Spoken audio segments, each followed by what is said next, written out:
Right.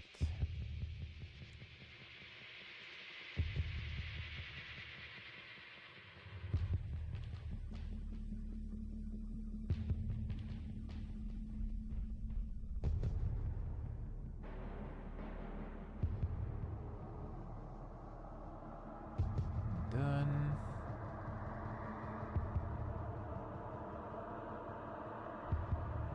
And done. Alright. Well, there we go. There we go. Alright, we're good. 1 second in the middle of the bathroom and we start. One moment.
Обед.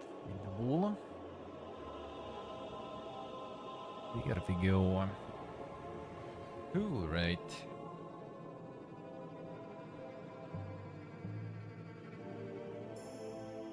And not E3 will be solid this year. Just gonna be the usual. Same as always. Same as always. Not sure if it's gonna be like anything super special good. If anything, I think it might be super special bad. It's gonna be even more live service stuff. Gonna be even more, you know, layoffs, closures, canceled stuff.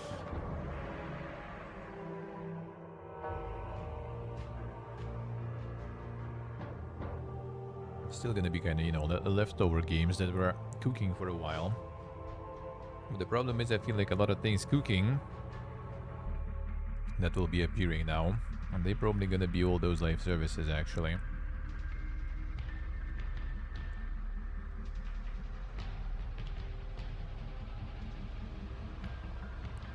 Steve, the NPC convoys. Time to get a quest. We have like some boss fights and stuff now too.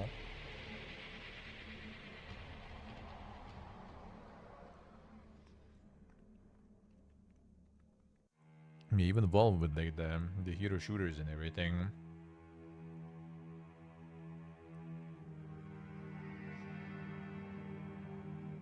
Everyone's trying to get on that hype.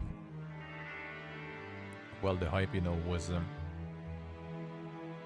like 3 years ago, if not more.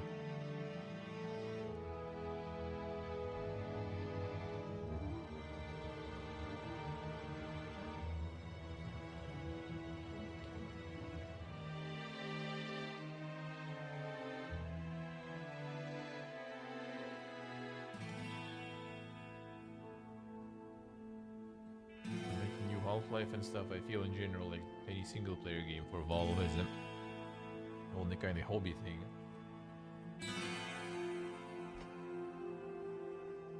That's the only thing I can see. Some kind of, you know, the spiritual practice at the office. Gathering and making some Half-Life every once in a while. Yeah, no. Hey, dream what that? A new Team Fortress, but that mobile shooter probably closed things at Team Fortress 3. That's actually true, though. Like, I feel like if they would continue with, like, Team Fortress and stuff, they probably would do better. Hey, there, Mosque, hello. Hey, Moilix. Nice, Steve, nice. Closest things we're gonna get to that.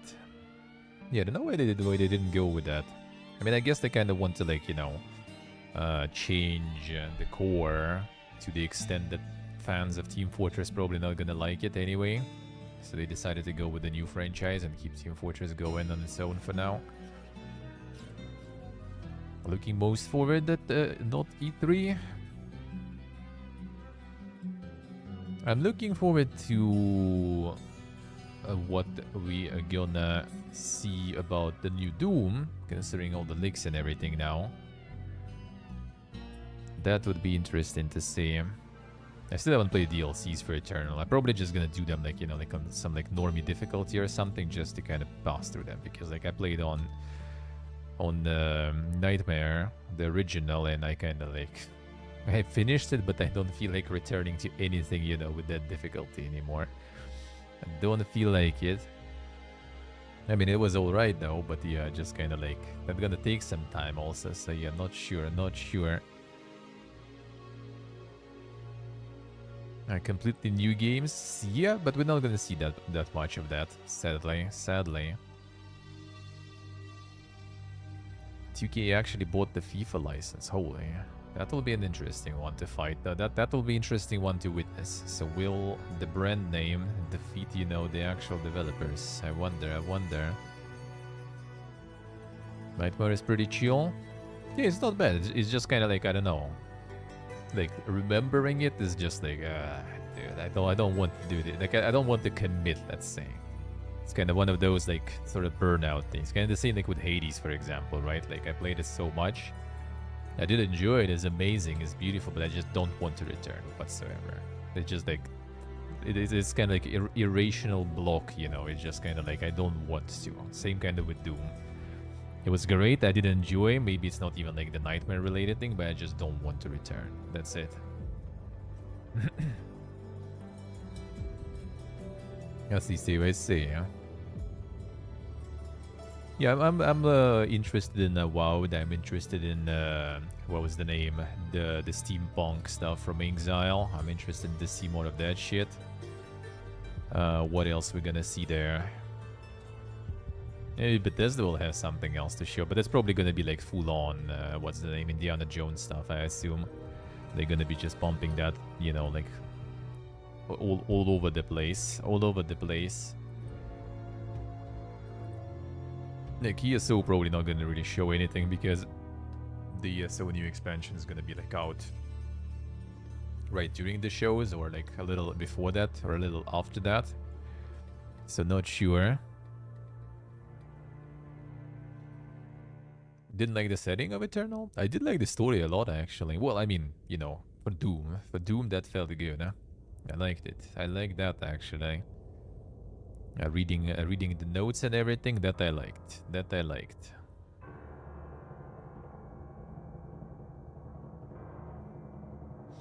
It's kind of the issue for Doom. I mean, true, like, it's not like some sort of, like, masterpiece there, but I kind of did like that they are doing something with, like, the whole, you know, the whole universe there, with the whole world, and I don't really mind.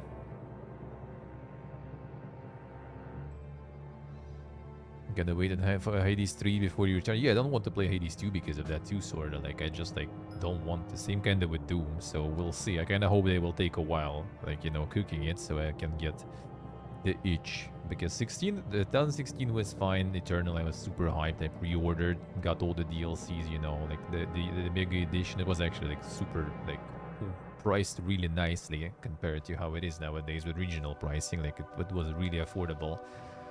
So pre-ordered the Mega Edition because I knew I was gonna play it. And I did. I just didn't play the DLC. I kind of won just for the lore, really.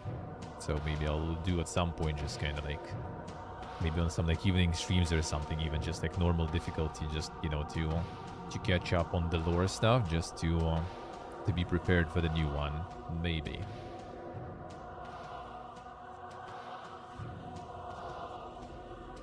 But the remake rumors are true. I mean, it's free money. It's free money. I don't know about Oblivion though, to be honest. Like, the problem with remakes that Bethesda makes, they dog shit. Well, I mean, we haven't seen a lot, right? But like, looking at the HD patch for Fallout 4 is trash, man. It just like kills all the mods.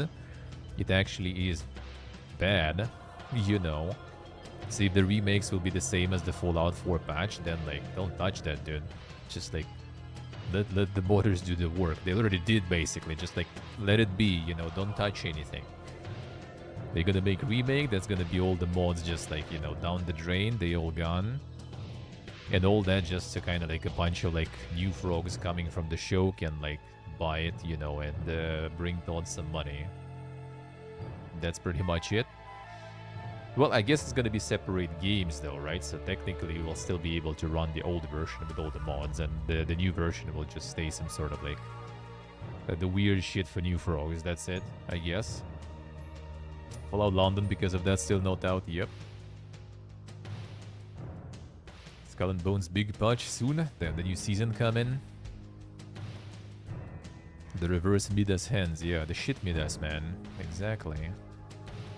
Turns everything they touch into shit.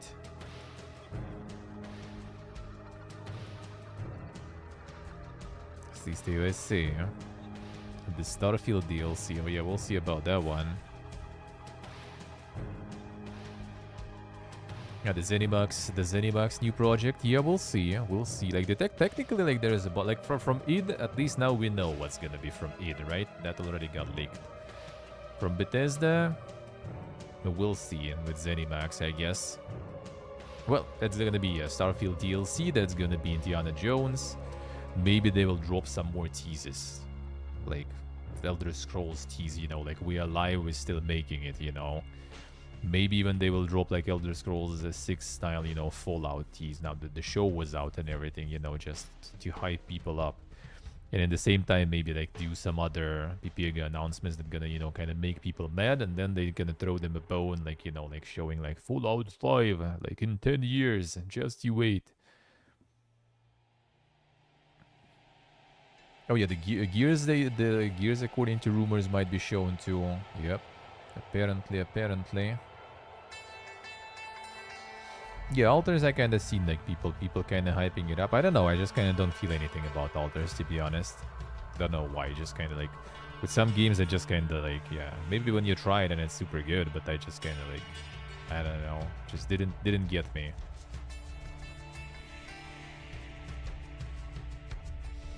The Elder Scrolls Council gonna make Fallout next? Well, maybe, if we're lucky, we might like hear about some Fallout spin-offs, because... Phil wanted more Fallout games, so maybe they already managed to negotiate something and just gonna drop some of that.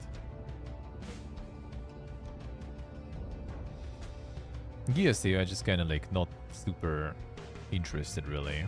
Sadly, I don't know. They didn't get me there.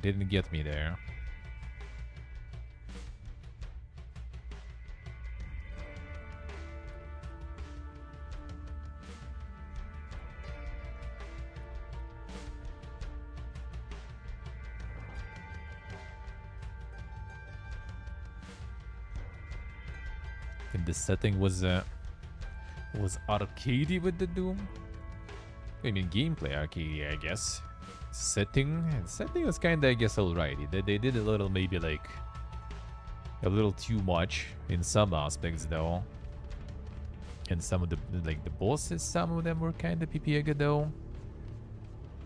But kind of overall thing did feel somewhat interesting. Like the twists. Some twists did feel at least kind of interesting.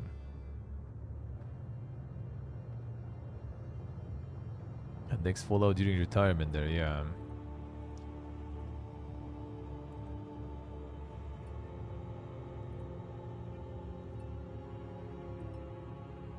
The big impact. Well, everyone does. That's the thing. So like this. Well, actually, this E3 still might have some games that were already like cooking for a while, right?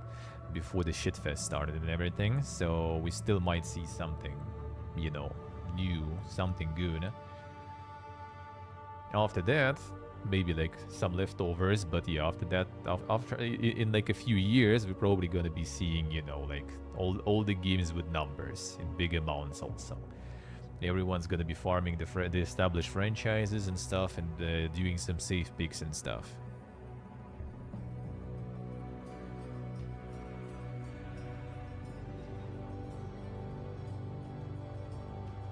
Oh, you mean in that sense, there, Mascara? I see. Yeah, I just kind of like, I don't know, I managed to kind of turn the abstract my brain from that, I guess. It's just like, that's Doom stuff. Alright, I'll take it. I'll take it. That's just the old Doom, pretty much. That's how people want to see it, I feel. Maybe fountaining resources when you chainsaw someone maybe are a little too much, though. But yeah. State of Decay, yeah. Next Fallout's gonna be another Redfall. Well, I mean, they have 76 already for like the co-op live service shenanigans. And that actually is doing good now. Like 76, especially after the show just kind of like suddenly turned. I mean, suddenly people realized the game is actually good. What a surprise, dude. Who would have thought?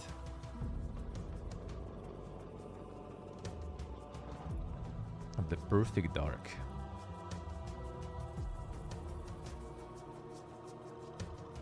Oh yeah, the Fable also. True. Haven't seen that in a while. Haven't seen that in a while, I guess. But yeah, we'll see, we'll see. There's still again rumors about the Sony showcase in upcoming couple of weeks. So they still, I wonder if they still aim for the end of May, or we maybe even gonna get it early in June. I would love that, actually. That would be beautiful. The closer all the events are, the better. But yeah, there's gonna be like probably live service galore there. I won't even have a big showcase this year. Damn, son. It's just a state of play. I mean, that's the thing. Weren't those state of plays for like years already, no?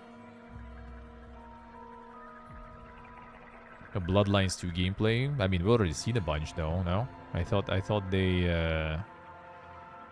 they regularly posting those like dev diaries and stuff nowadays, and they have like a lot of videos in there. Like we've already seen some gameplay there. As these days say. Like it's not something super secret right there.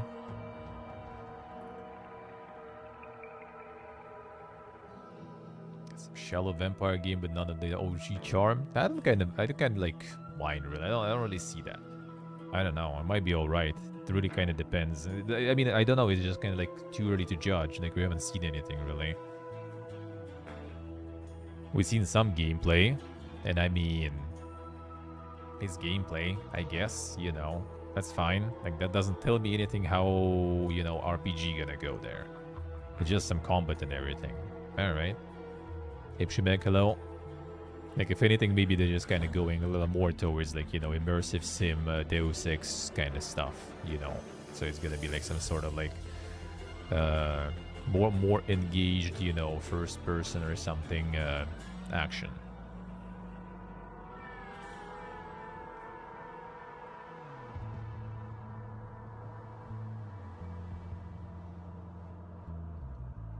So yeah, I don't know. I don't know why people are all about, like, what exactly like prompted the such reaction. Like, I hear it a lot, and I just don't really like see it. All right, I mean, I don't know. Like, where did they fuck up that everyone is like, you know, hates it already? Like, I don't get it. I don't get it myself personally. Yeah, I've seen it. Like, all right, that could be worse. The development fiesta? Nah, I don't even think that's the problem. Like, it's more about, like, the exact current, you know, studio and project. Like, not the fiesta with switching them, but, like, the actual current project. When they showed it, everyone was like, oh, shit, like, kill it with fire. I don't know. I don't get it, man. I don't get it. Like, what was, like, so bad there? Sure, it's not like the first one, but I mean, why would you expect exactly the first one after so many years, huh?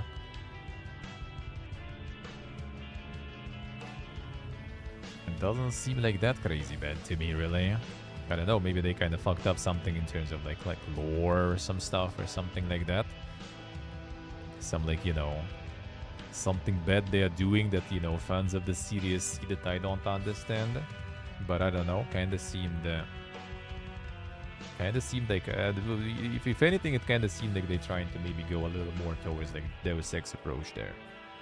Like, not exactly, like, the all Bloodlines I still need to play, right? But like, from what I've seen so far, it feels like more kind of like, you know, like Oblivion-ish, Fallout 3-ish type of stuff. In terms of like how the RPG parts are going there and everything. And I think what they show doesn't look like that bad. I mean, it's a bit different approach, but still. Doesn't mean like the RPG part will be bad there. Just the gameplay will be different. But if it's gonna be kind of more like Deus Ex way, like immersive simulation-ish, with more like stealth approach, potential, if you want, unless you want to go smorking there. Why not?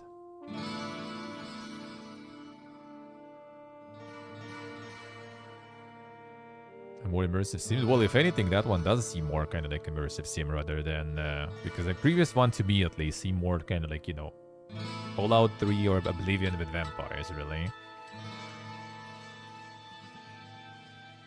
Yeah, Dermask, yeah, that's like I watched Tella playing it a little because I want to play it myself, right? So I didn't like watch it fully. But those were the times when I still kind of was like actively modding, so I still was around usually and watching a little. And that seemed kind of like, yeah, just kind of... It wasn't Bethesda, even though like Troika nowadays is kind of close to Bethesda since they all like part of Obsidian now, pretty much, most of them. Or Exile, at least. But that did seem like them. That did seem like their attempt to make that. And I feel like that would later was used to make the Outer Worlds probably engine also.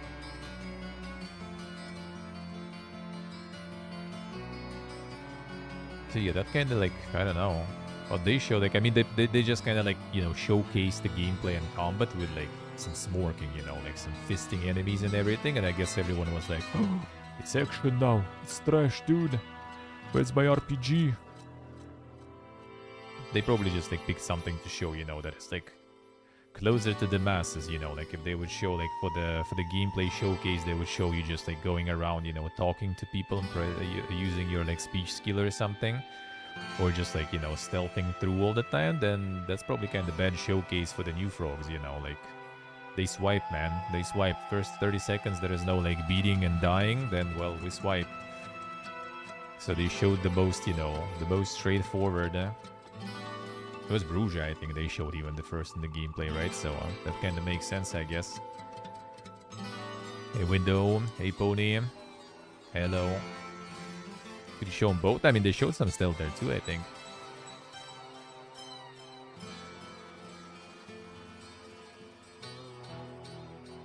This looked like an okay game, nothing special. I still don't get, like, where did people manage to see that? Like, we literally, I think mostly we had, like, one main gameplay video, right? Like, where did people kind of like found that it's not, you know, written, that it's not moody anymore, you know, that it's nothing special, and you showed one part of it and it's already like, nah, dude, that's dead on arrival. I mean, maybe I'm not sure, maybe it will be.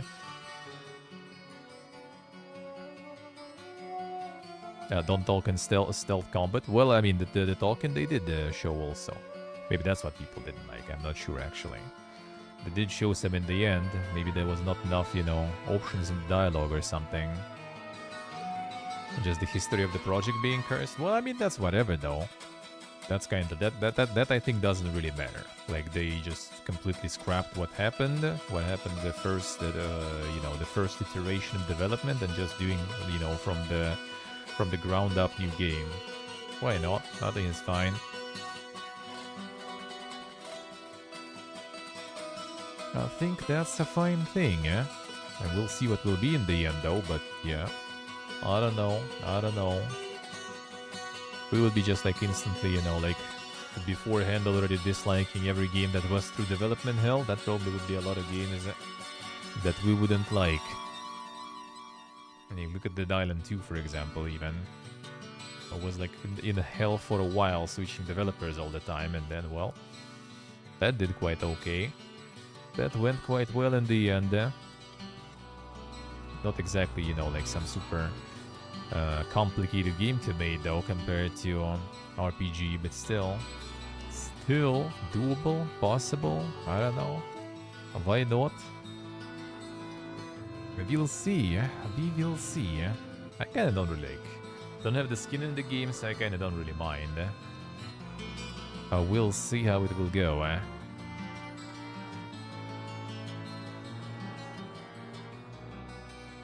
Announced the new dev in 2023. I think they was already like working on it for a while though. Not in one. I mean, it was in one. Like they in past like year or something, they dropped already so many like dev diaries and everything that I'm pretty sure they were working on it like way longer. I think they're working on it way longer. So yeah, I kind of doubt it's like a short amount of time. It might be a bit rushed though. It probably, as usual nowadays, right? Gonna be like completely broken on release. Wouldn't be surprised. I wouldn't be surprised. But I mean, as long as it, you know, kind of actually plays well. But we'll see. We'll see.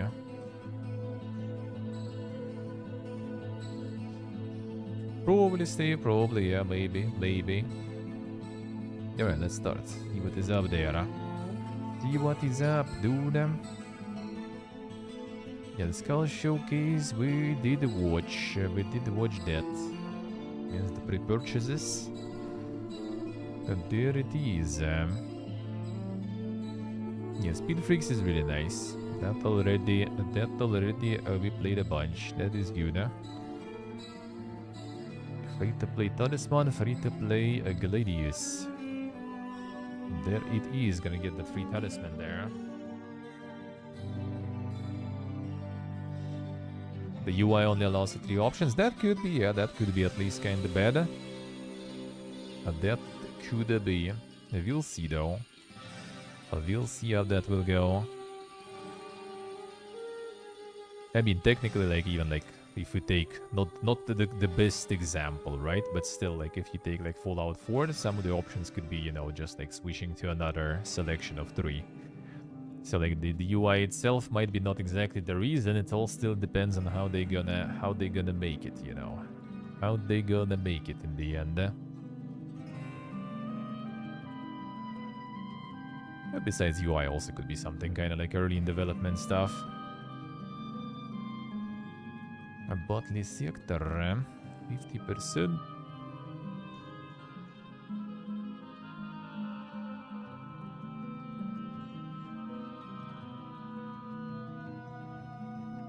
Talisman replacing a Gnurf. How so? How so? Oh, playing Talisman like this. Yellow 100% orange juice. Is this one still free actually, or is it already over? Well, let's see after. It's not like there's like that much to see here. How many years Mechanica is gonna take? I think they're probably we're already working on it for a while though, I have a feeling. Maybe I'm wrong though. But I feel like they were already working on it. So it actually might be not that far. Let me see, is it still? Ah, alright, already not free. Unlucky. We didn't make it in time. Now it's $1. $2 for 4. And we did get it in time. We might play. We have enough peeps who got it in time. I did try to tell people. We can get back to playing that like good old times then. Yeah, free talisman I also need to grab. Free talisman seems good. Yeah, the Gladius also was for free if you don't have it yet still. Should get it. Lexian take from early access to release. Ooh, I think that wasn't actually that long though. I think so. Maybe less than a year. Even the making Mechanicus, yep. But they did announce, we watched on a Thursday, the showcase. They are making Mechanicus 2 indeed.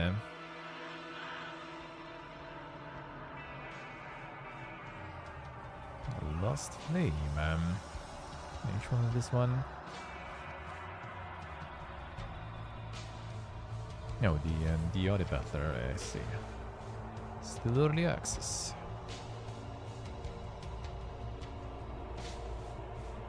The bug snugs for $3, then son. $4. Well, that's regional prices, so 100% OG also probably not $1 everywhere. Probably. Then Planet Coaster for $2. The Steel. A Nightingale with offline mode update. Then one still unmixed there. Lies FP 30%.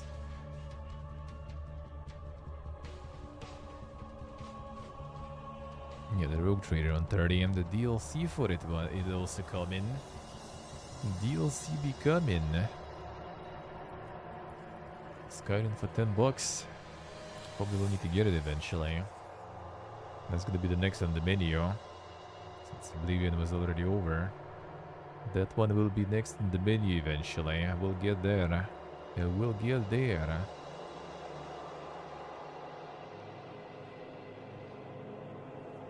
Is the prologue? Didn't we like 24th of May? Oh, maybe no. There was recently another like tycoon like this. So I feel like it's a prologue for something that was already out, and actually something I maybe even played. Yep, sure did. That's what I remember. See how it is.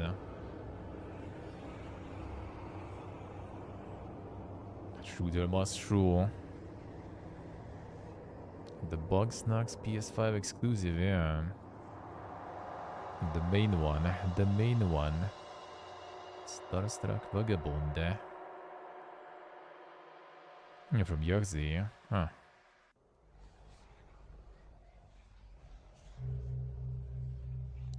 Captain accidentally freezes themselves in 2000 years. Try and sells in Unfamiliar Galaxy. It's always someone who needs a cargo delivered. Yaxi actually making games now too. Yeah, day 2 patch. Already farming even. He fooled me. Now look at him, he did it. He actually did it. Oh, what a champ, man.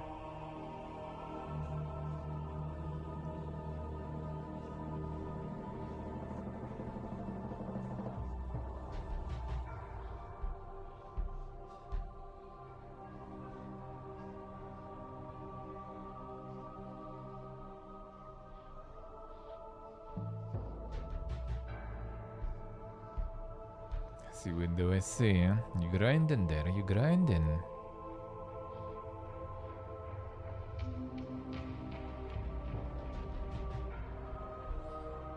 Game is nuts. It's farming, it's farming.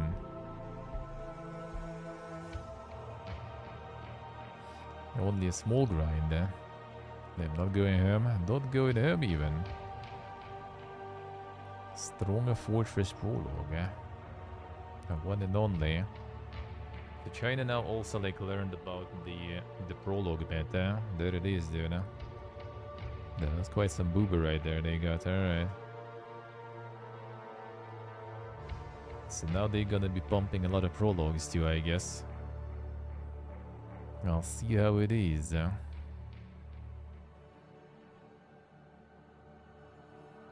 Similar to Dune.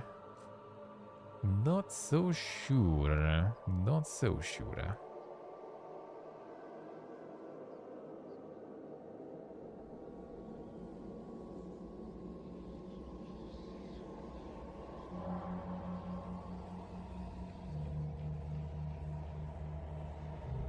Oh, there was some interesting reviews here, I guess. Alright. Looks like amazing.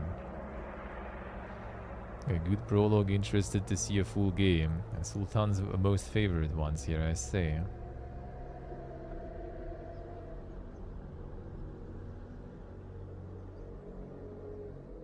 Good free game, good free experience. If you like such games, you will enjoy it. There it is, man.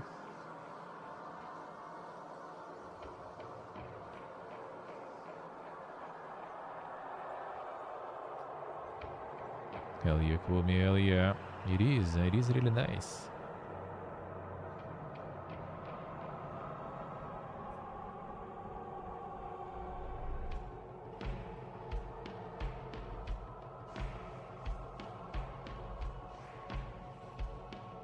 Sorted mustard, eh? That was the music, man. It was all about the music. Real people wrote those reviews, yeah? That's the new meta, like, now. So, like, the prologues already became a meta. And now, yeah, now the development of the meta is just, like, getting the prologue and then pumping some boarded reviews on that one. I mean, prologue is free, right? So, you don't need to spend on that. Just have, like, a bunch of accounts. They get those prologues, they leaving reviews. And boom, prologue gets a bunch of visibility. And maybe some of that will go towards the main game too. So for $100 and like a little bot farm and stuff, you get yourself quite a good marketing output. Since now it's like the popular new releases and everything. So it's already kind of farming like the wish lists for the main game too.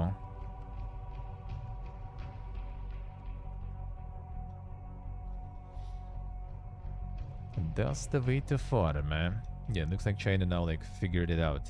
So now they gotta be farming it way more.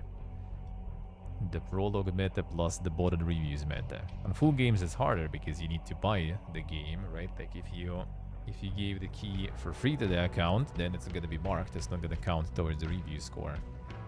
But with the free game, the prologue of a paid game that is free, you can get that to as many accounts as you want.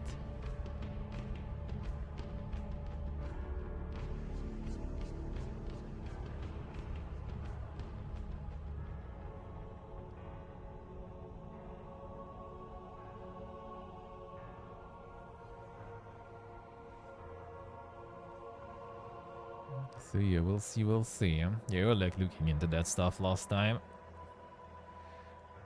Into all that fiesta.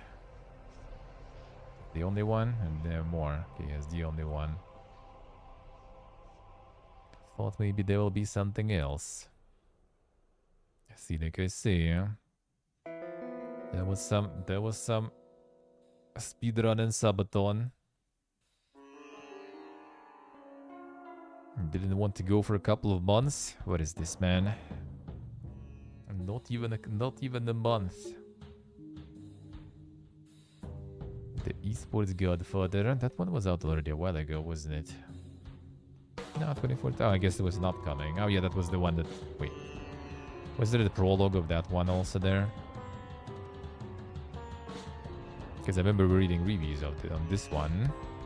And clearly, or is it out at 1.0? Oh yeah, the Legends begins. Yeah, okay. That was the prologue that was available before. Yeah, there it is.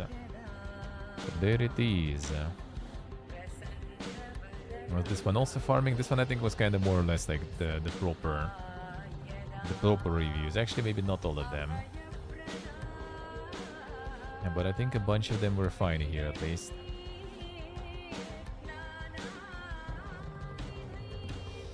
Wizardry. So this one is fully out now. It's kind of weird because I was like, well, I remember it was like an early access, which was kind of weird for a remake, you know? Early access remake. And then boom, it's here. I'm like, oh, are they out of early access now? What happened? I'm checking, you know, version 0.3 in December. And then in March, it was version 0.4. And then, you know, boom. May full release. Where were the other versions, man? So they had enough, I guess, developing, you know. Release, man. Poster. Yeah, it's done. Time to release. So I wonder how finished that is even. Kinda want to play it at some point, for sure. Guess we'll wait. Maybe the post-release now gonna have some updates or something. And that's gonna be some good boomer material. I would be down. Elydium. That will be nice. Devil Blade reboot.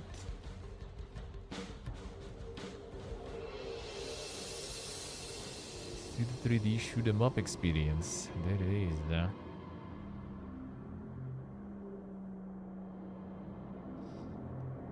A reboot and retro. Those are the same picture, man. Well, almost.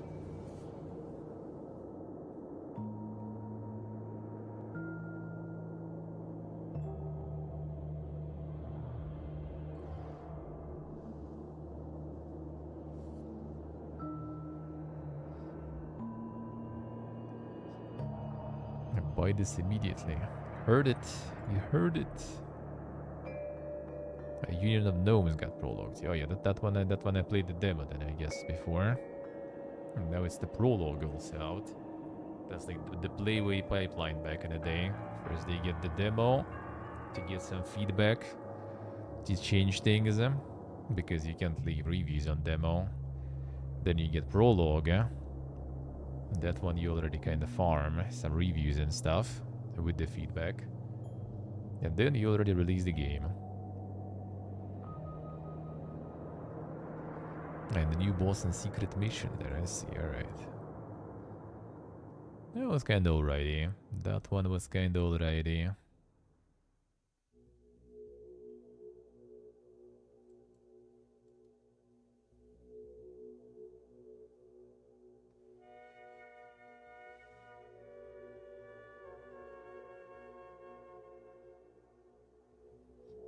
I'm waiting for the full release.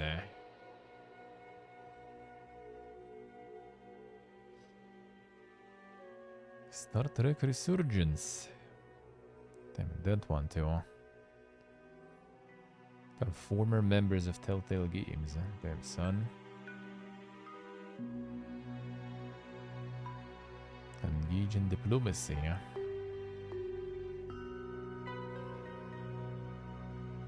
Former Telltale Games guys actually making something with really good reviews and all. Quote me farming them slots there. Nice, nice. It's an epic last year, alright. Be farming, they be farming then. It all seem like doing better than Telltale itself after the resurrection though, seemingly. Warner 1.0, so I might play that one. Maybe we'll see. Probably already after all the shows and showcases. And some ding stuff. Well, some ding strategies in there going on. And then we'll get some more Giga strategies and see how that will go. See how that will go. Looks like after playing some Man of War, they found me. The war game people and everything, they found me. And now they send me this too. We'll see.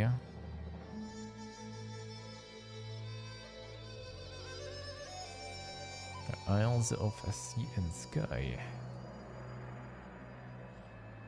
Open world puzzle adventure. Innovative block puzzles. Damn, son. Unearthing a mystifying story.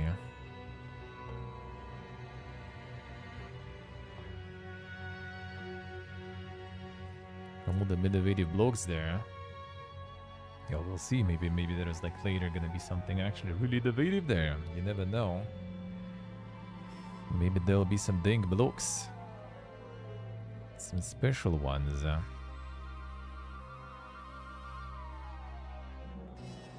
So far seems kinda like classic though.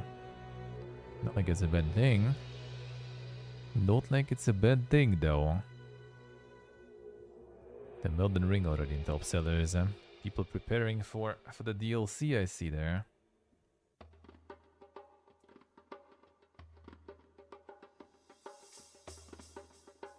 Suddenly Skyrim also going. That's the special edition. Which edition do you even need nowadays, dude? The anniversary edition, I guess, is the dankest one, judging by the price. And do you need the special one? Do you need the anniversary one? I'll need to find that at some point. Rock and Slay upcoming. Yeah, played this one. Played the demo of this one.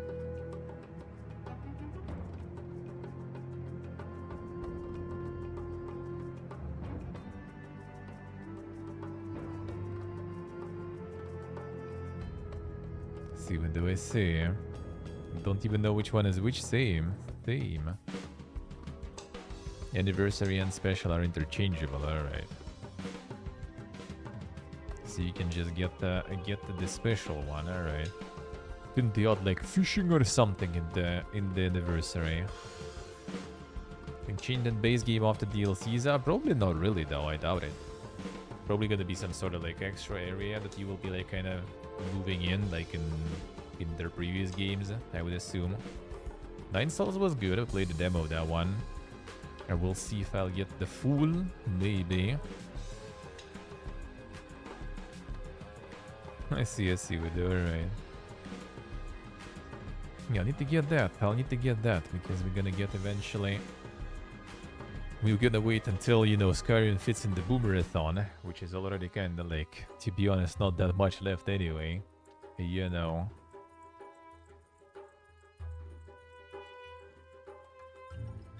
Few moments in Dark Souls 1 too. Well, I mean a little bit, I guess. Just like NPCs and other stuff a little.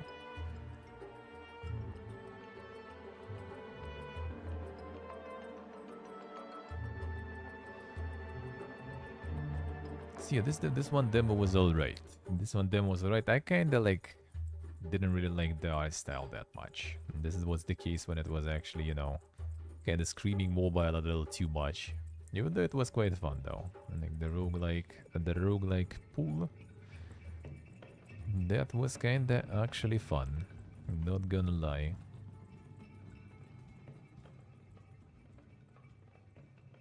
This one gonna be out already tomorrow.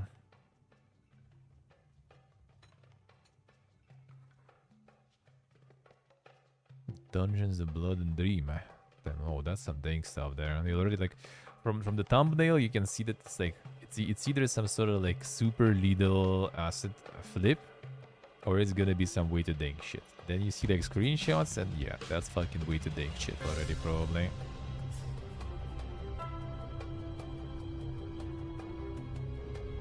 A mighty blood wizard and a quest to escape a death loop of psychedelic dungeons. Disgusting creatures using large array of bladed weapons and unnerving spells. Harness the power of cursed rings. Find mysterious treasures. To learn the secrets of the universe you're trapped in. Yeah, that seems way too dang, dude. 30 axes though. I don't know. Do you want to wait for the dankness like that fully released, or early access is fine?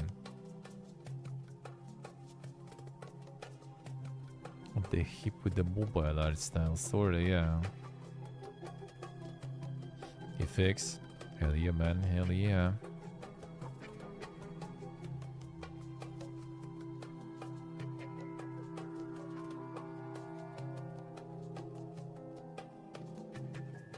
So this is like some the way to dink crawler. See how it is. 3D Lidl is the meta now, yeah.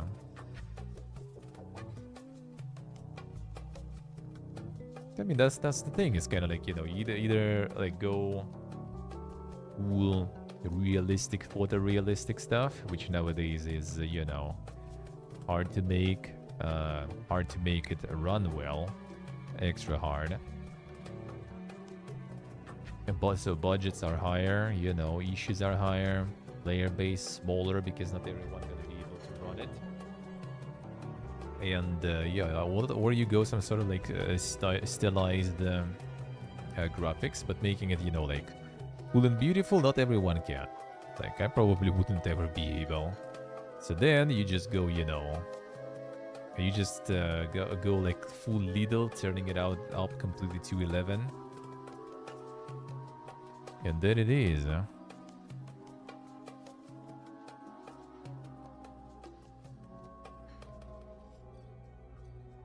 And the 2D Lidl was...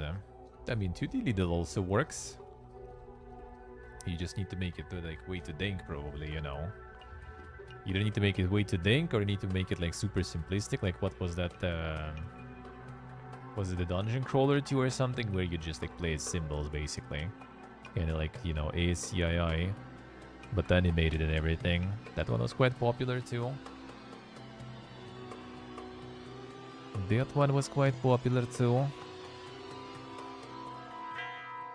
Slime King also. Then that's some dang stuff right there. Tell you that. Elegy of Fate. That sounds familiar. And the unique RPG journey.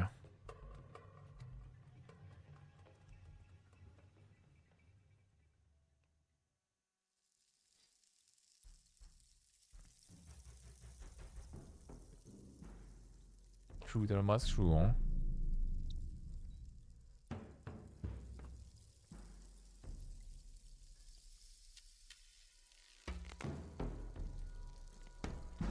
But you see, Giga Detailed Worlds is actually like a lot of work though. I think a lot of low poly stuff going actually for that particular reason. Like to try to make, you know, the detail more when it kinda like counts, I guess, you know.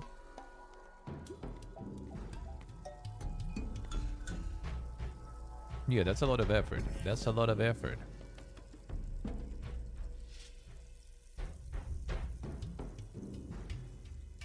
Game is in 400 gigabytes, yeah. How we doing, Fix? How's life?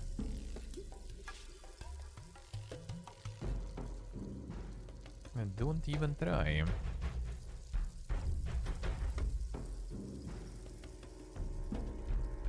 But yeah, it's quite often also, you know, just like a very limited amount of people working and stuff. And I guess it's just hard. That's the thing. Because like Lunacy and like Dread Delusion, would those be considered good enough?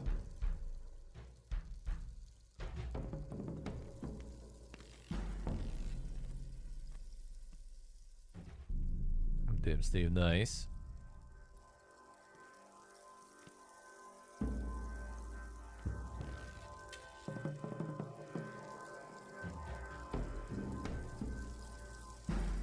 A lot of environments quite barren. Well, that's the thing, yeah, because like putting too much focus on all of the environments would be like way too hard. Well, not way too hard, but yeah, the time consuming. The time consuming stuff. I feel it's sometimes also kind of like the environmental guide, I guess, you know, towards where the important things are. Yeah, window, yeah. So that. Like, you know, you're just like running across like some barren lands. Well, you probably, you know, need to run through those, and there's nothing important there. I got to the area that has like some stuff going on. All right, this is probably like some point of interest there. Or we got like some stuff here.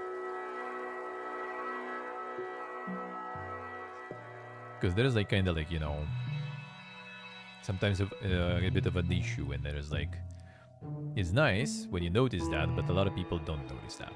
It's kind of the same as you when you play MMO, when you play like Fallout 76, for example. Even you just like run somewhere and there's like some like random house in the middle of nowhere that is not even marked on the map or something, right? And there's like some of those like little things, like remember like Fallout in general kind of has a lot of those, like some like skeletons, you know, like doing something like at the table, sitting in some particular way, like, you know, like telling you a little like story environmentally and everything, right? And like all the houses like furnished with like all the things placed there and everything. It's cool when you notice it, but the thing is like 90%, if not more, of the people not even gonna find that fucking house because it's not on the map. It's not the point and interest. It's not the fast travel spot. There is like nothing there. So like, yeah, it's not even gonna be probably found by majority.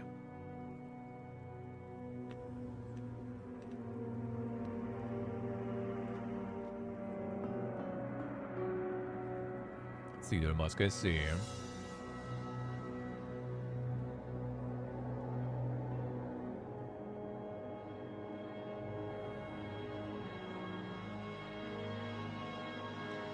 Crow Country, yeah. I mean, a lot of games, like as I said, like I think like the older graphics actually kind of do really good now.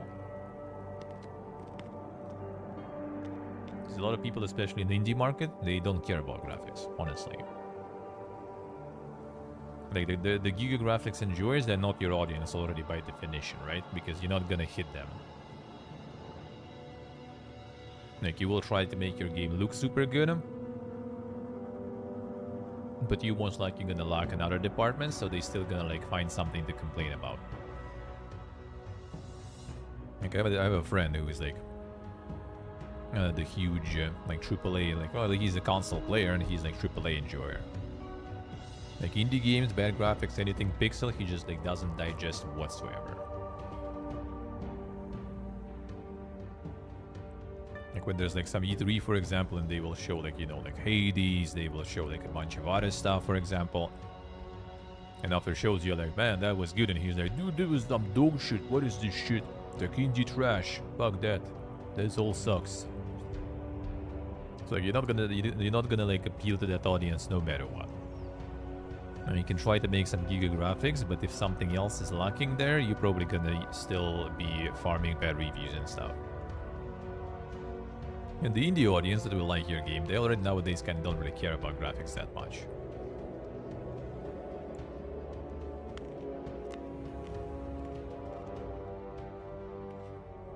"90% of gamers don't want to see indie trash." Yep. Well, 90 probably is a bit overstatement, though, I would say. Well, actually, if we take like mobile gaming and everything too, then yeah, absolutely. But I still think that leftover percent of people who do not mind indie stuff, that's still a huge amount of players, and it's still kind of a really viable market.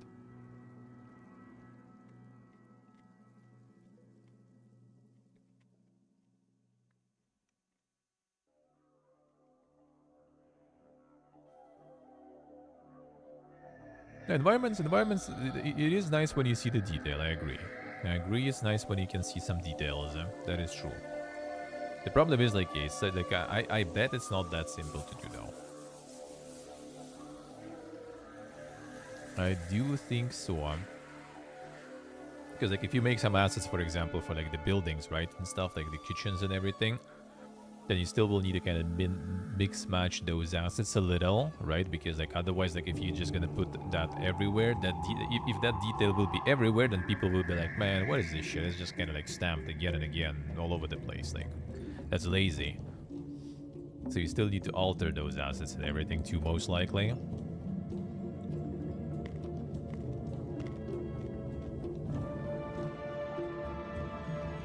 Oh yeah, like, but by indie, like whenever I say indie, basically, I just like mean not AAA. That's pretty much it. To just clarify, like I like this semantics, you know, contest competition can go forever. What is indie? What is not? Anything not AAA and anything that kind of looks like not AAA, you know. Because if you'll start digging what is like indie or not, it's gonna be like, yeah. That's gonna be hard to even name something some way. Because if we go by like super, you know, hardcore definition of indie, then there's like almost nothing that is indie, because like pretty much majority of stuff has at least some publisher. Do we know if publisher funded them or publisher only was like running, you know, marketing and they didn't pay them anything? We don't know.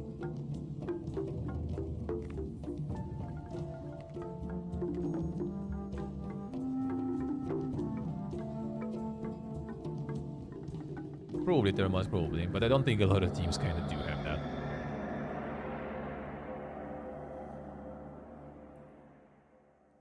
Like Lunacid pretty much was one person. Dread Delusion, I'm not so sure. I think it kind of started as one person, but they still kind of had some sort of contractors and stuff.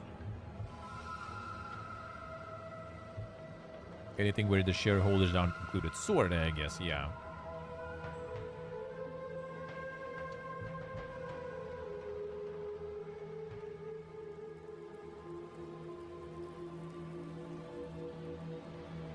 Imaginary corporate money, I see.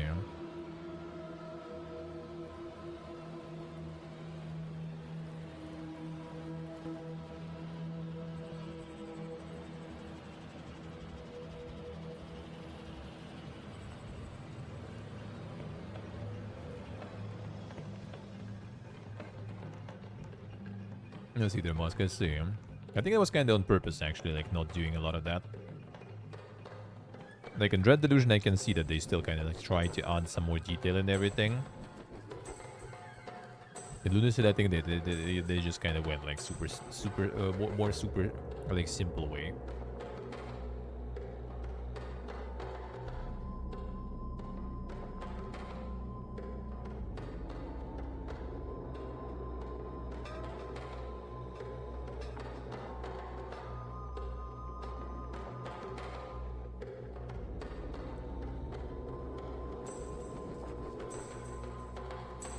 Alright, so Raiders 2, I will play. We'll check that one out.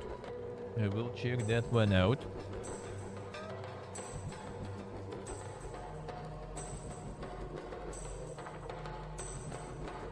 Yeah, Terabask, yeah.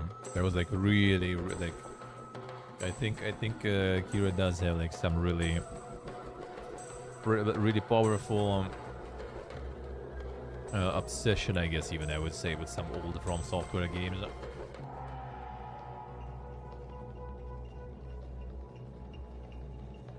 I think they even managed to find like the old, you know, like strategy guide or something in print and like digitalize it for, you know, for the archiving, which is really cool though. And even streamed the King's Field and everything too.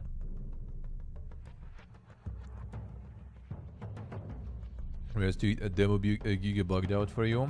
No, we'll see how it will be on release. We'll see how that will be on release. Yeah, we're gonna check that one out. Gonna check this out. See, there must I say.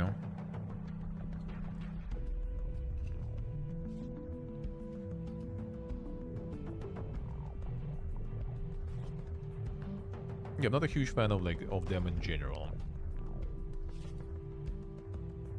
Well, there they weren't made completely bad.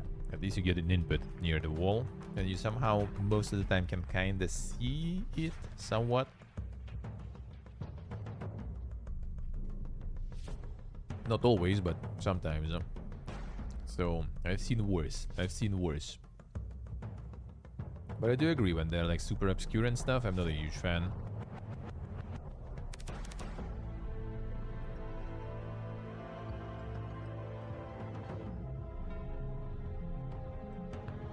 Yeah, I agree, Thomas, for sure. With that, I agree.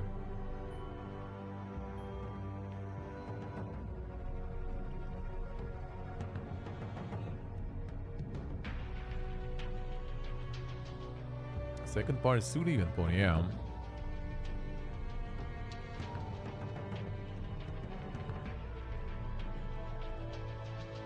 Yes, they should be telegraphed. They should be telegraphed better. Stellar Initiative. This 5-head games, by the way, damn son.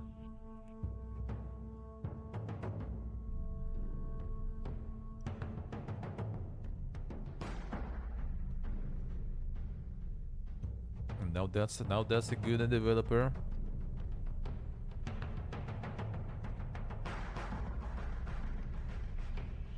To the tower defense, alright.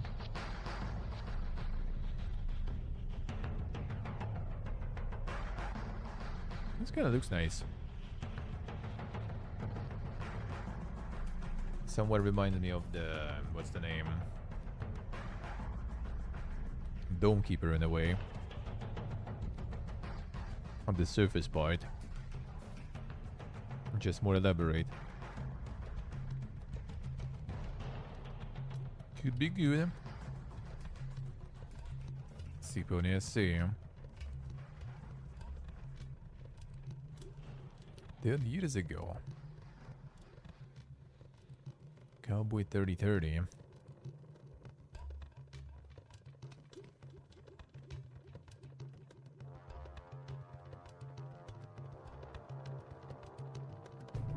What is this like meme upcoming release date, dude? We got the game from Five Head Studios, and now we have Soy Boy Games.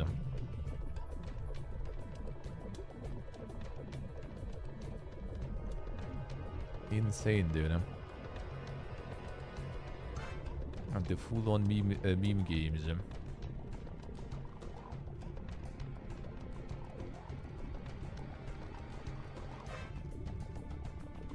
The Popoga games, yeah.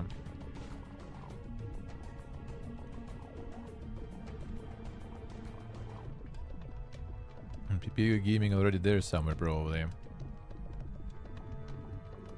Yeah, kinda pony a little. Had some like demo or prologue before. Demo only, yeah, because I remember they also messaged me.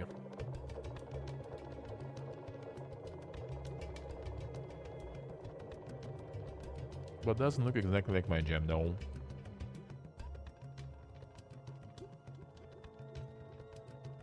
Yeah, 9 sword. A 9 sword is good stuff. We'll see. Maybe.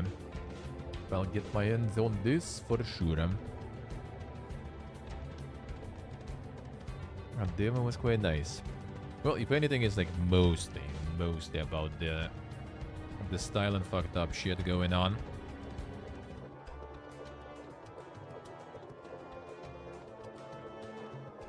Gameplay, it was fine too. Maybe not exactly my cup of though, but for everything else, that was good.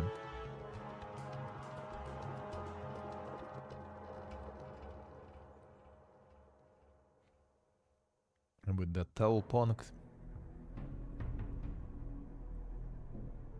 29th of May, very soon, very soon.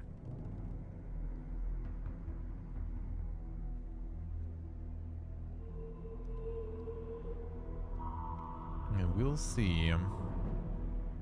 Yeah, when was the demo actually out? That was already a couple of years for sure.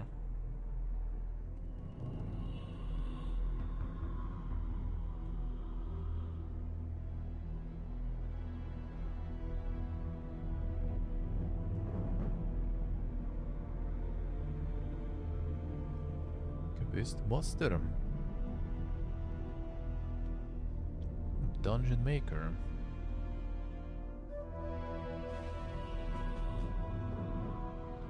Mapa game. Yeah, the one and only. A one and only.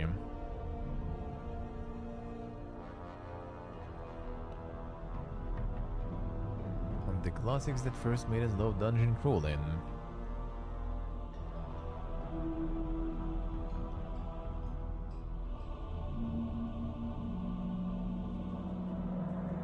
Make dungeons full of puzzles.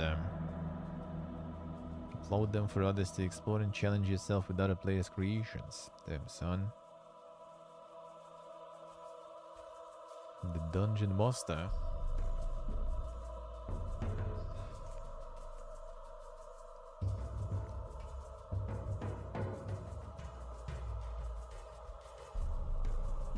There's some sort of like, you know, the mode. Coming demo restrictions.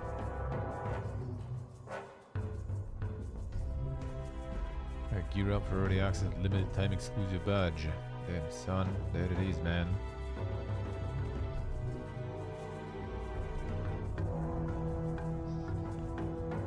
Oh, why would you do that?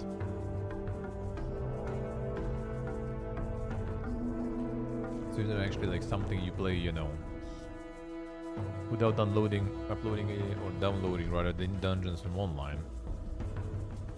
Or the lower reach single player. Okay, so there is something. And then you can get some dungeons from that others made. Alright. Oh, nice. It reminds me of Meet Your Makers. How the Meet Your Makers doing? That one probably. I did get there.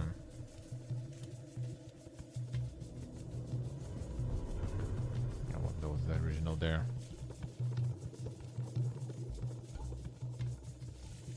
A recent mixed. Oh. I'm calling it. It's dead. No updates. Abandoned, guys. Don't buy.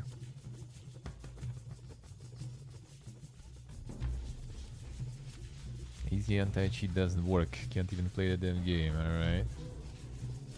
Had ton potential and they killed it by monetization, alright. Alright, so not about the dead game really even complaining.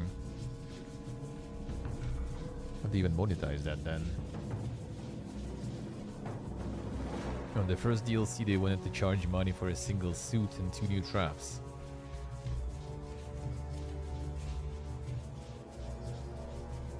That by they let their monetization and that is only for licensed characters. A battle pass refunds all your points if you complete it. This game was a blatant money grab and ruined the entire concept. Damn son.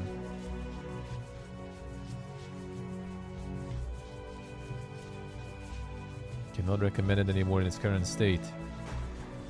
Devs basically abandoned the game, alright. Beyond some automated seasonal updated with some new cosmetics that they probably created long ago. Damn son. They also mismanaged it hard when it came to game design. Incentivize making levels that are unfun to play. All they had to do was copy what Mario Maker did. Damn son. Instead they innovated the wrong way and ended up creating a mess where uploading anything but troll levels or spam levels was shooting yourself in the foot because you would get less resources out of it. Stay clear, damn son. Truth untrue.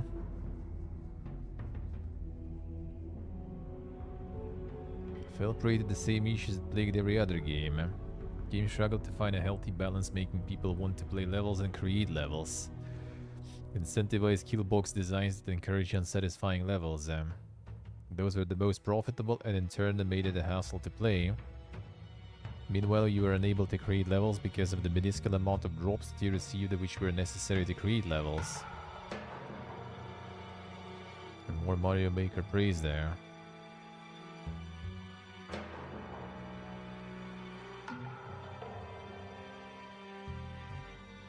The execution just isn't there. Just a salty DVD player that didn't learn from watching that game go down the toilet. Damn son. You're so salty you just shit on both games. Arsenal pack. They're pumping these out. 15th of December. It's been a while, I guess. It was a year ago already, holy. Been some time, been some time. So now everyone just making the kill boxes. That's kind of like, I think, like really hard to avoid in the games like this. You don't need some sort of like huge insane player base, so even like those like little bit of people who will actually commit to making some cool levels, they will make enough levels for others to enjoy, which I guess is the case with the Mario Maker. Or yeah, you need to try to incentivize people. DLC 3x the price normal game. Yep. Pretty much. The classic.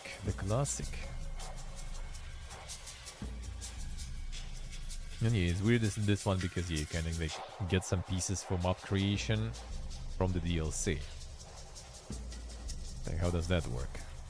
It's like, why would you like buy DLC to make maps? Or will they just add some like OP shit that everyone needs to buy, then everyone else kind of just sucks by default? How does that work? The Rush of the Titans? That sounds familiar. Your turn-based fantasy tactics with trash animals. Defend your trash from invading rats. Eat your trash to upgrade your team. Think your way out of ruin by using the shape of each level to your advantage. Trash animals. You call them like that?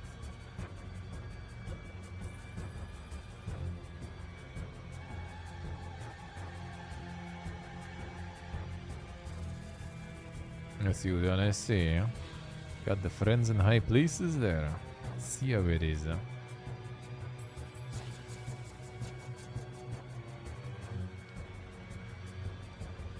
Featuring some bigger YouTube channel, I say. That went good, seems like. Since popular upcoming.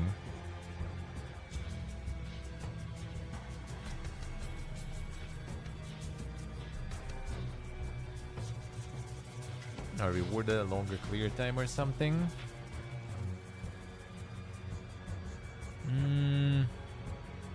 I mean, the levels that will be like stalling too much also gonna be kinda annoying for people to play through. You need to find some sort of like a bonus, and yeah, that'll be kinda tricky. Like to find some sort of bonus that's not gonna be, you know, like cheesed by the people. Because you also need to kill, right? So like it might actually like benefit to make a longer one, but if it's not gonna kill the enemy, then you know you're not gonna get reward anyway. Like I think it's mostly like not even because kill boxes are like, you know, the meta because they are like so like easy to make. It's because they're effective. Like the whole mechanic was pretty much like in the way that some like you needed to like spam some things happening, so that then at least people like die almost guaranteed because you just can't even react that fast to things. So at least like once or twice you're gonna die while you're figuring out what's happening there, and then you already kinda, you know, finish it. And with long one usually it was kinda way easier because you kinda like, I mean most of the traps and things there, they were like not that crazy hard to like notice and stuff most of the time if you're careful. So like long levels were kind of easier to deal with, or you make like a long one and then somewhere in there you just kind of do some sort of like, you know, this like chaotic spam of things, hoping that people not gonna, you know, not gonna notice or something, or not gonna be able to react to it in time. It was even from the very beginning, I think, kinda obvious that it's gonna end up that way, to be honest. Yeah, when I played that, it did feel like it's gonna end that way already back then. Keeps. Not that straightforward. Superheroes clash in this turn-based strategy game. The recruit train and deploy your team in order to take back the city from the villains that hold hostage.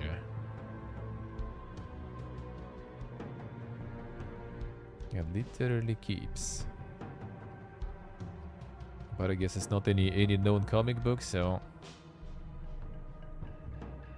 no one's gonna be pogging.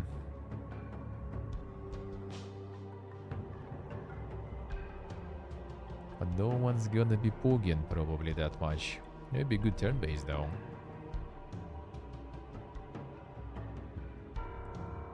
And the little XCOM, yeah. Like the Midnight Suns or whatever, I guess you could say. Just instead of Marvel, like, you know, who will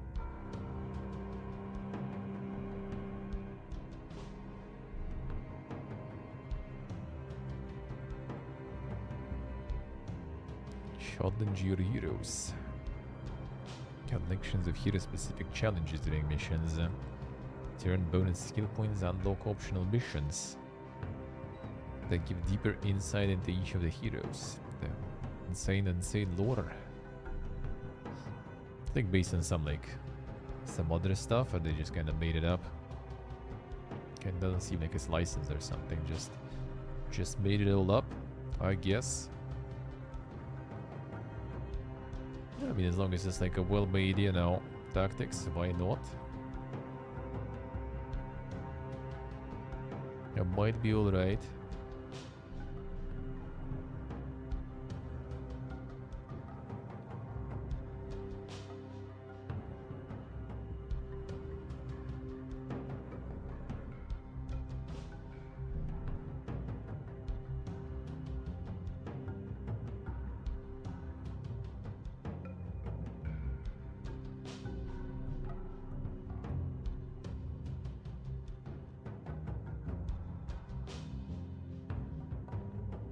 I'm made up, but it's just the same, alright. I mean, sorta. Have more good YouTube channels on game design. No, I know what Ultan gonna recommend you already, though.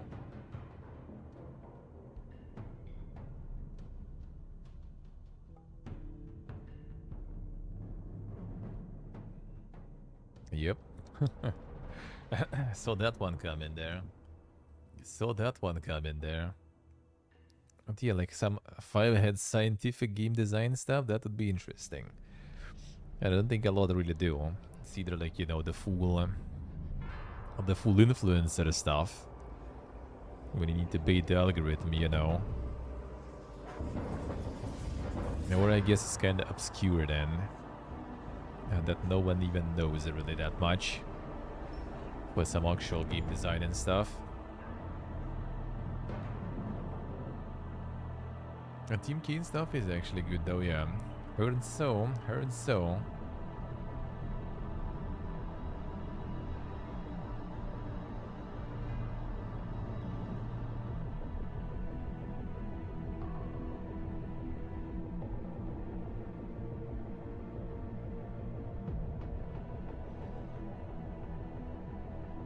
See, that I see. Talking about chocolate, you know. Maybe it's important. Maybe it's important for his vision of game design. You never know. Any hidden gems? Oh, the Sea of Bleep. That sounds familiar, Oh, let me see this one. Humble beginnings to a feared pirate captain. The seafaring open world adventure. Fancy reputation as you take on bounties. Raid your ship, hire crew, search for treasure. Just go fishing instead. They got a little bit of everything there.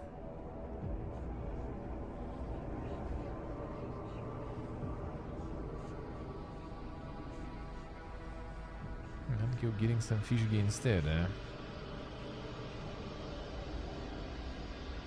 May 17th early access. So seems like this one's doing good.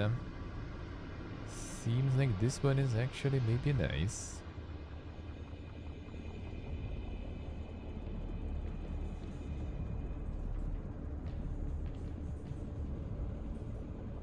I gotta get the good games. But I think it's kind of like scientific really stuff, right? But it's just kind of more like, you know, dude with quite a pedigree talking about the processes, you know. More like experiences, I guess, rather than some sort of textbook content and everything, I guess. I guess you can say so. Then Robo beat an overwhelmingly positive, holy. These guys be farming too then.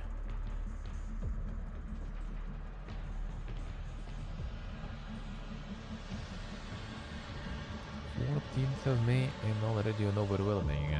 Not bad. I wonder how effective was the bundling there. That probably did kind of help a bunch. Being bundled with Ultra Kill. I think it was also with what's the name? The BPM or something. Yeah, the BPM one also. I already have it, so it doesn't show. Not bad.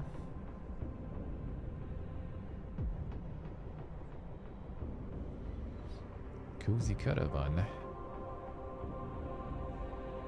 Single player top-down journey in cozy caravan. The arts of craft and trade and exploration come together in a beautiful cozy world. A lost bonds as you and your caravan journey through charming towns, reaching lives along the way. It was like last year on some of the showcases, right? I remember some of that. This one seems like it's pumping too. And more footage in there.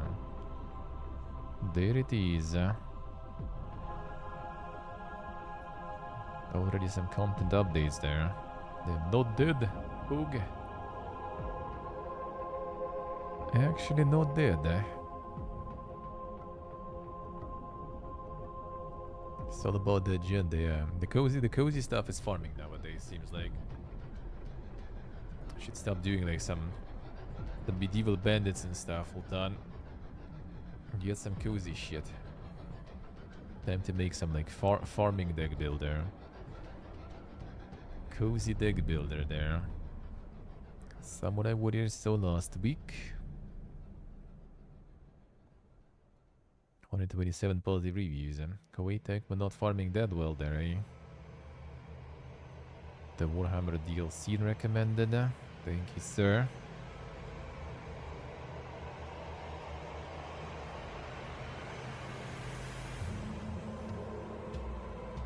And the keys cracker too. This all about some dang detective shit. Not saying that it's similar to a dog detective or something. Come on, Dana. Farming deck build is probably out there already. Could be. It's time to make one. It's time to make one.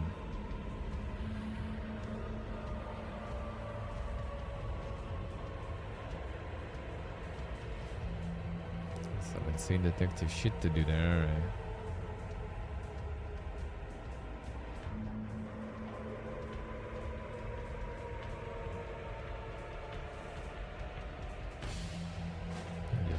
The UI stuff. Yeah, I wonder how well that translation is there too. It seems like that might be quite crucial for the game.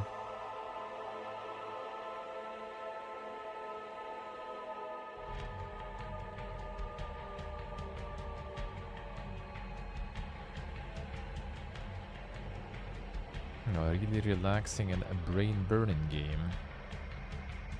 A good pastime in my boring life. Then what a review there. What a review. The second generation much simpler than the first, needed for the plot. Insane. Looking forward to the appearance of third installment. I will support it as soon as possible. Damn. What a guy, man. What a guy.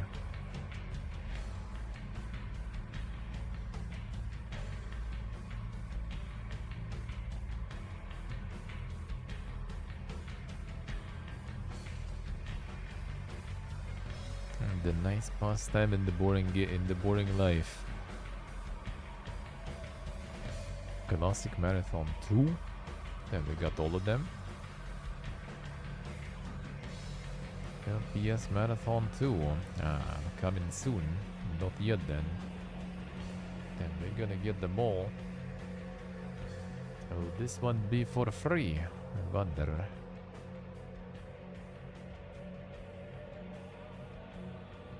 Can actually get some quality games. And then the new marathon will be out.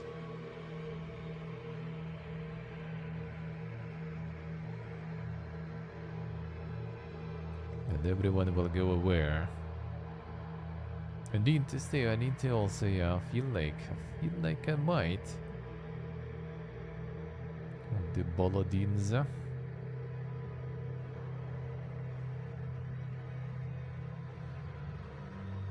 The one we saw one of the week last week or something. I was in it. That's mentioned in chat to you before. I remember.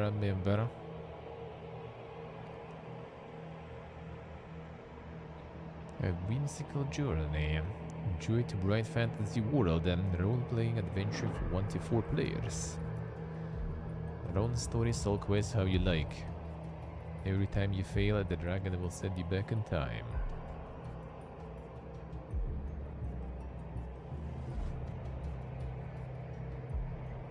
It was your boy, I think, recommending. A member. Ikara coolilo.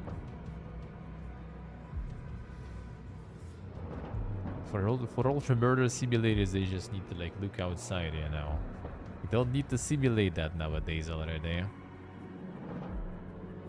Just look outside, turn on the news or something. There it is. That's all for free, right out there.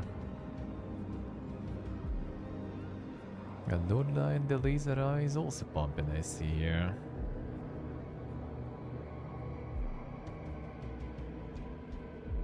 And this one's going well. Repair this. Phone repair technician. Opportunity to look into the personal data of customers, influence their destinies if you dare. Damn, son.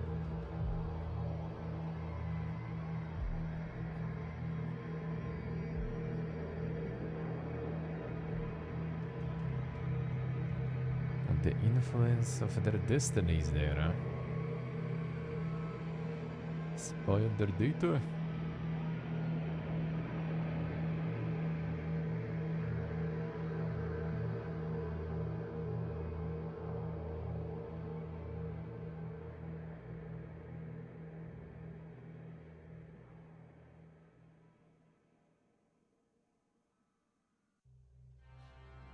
There's some dang stuff there. Update police wave one case. Small balance update.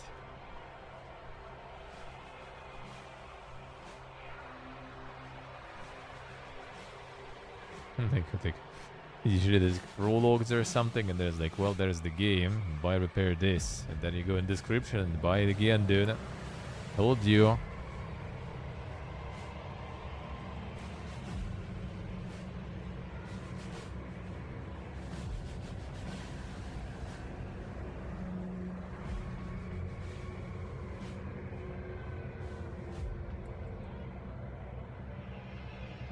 Half-lifing all over the place. Would you do that?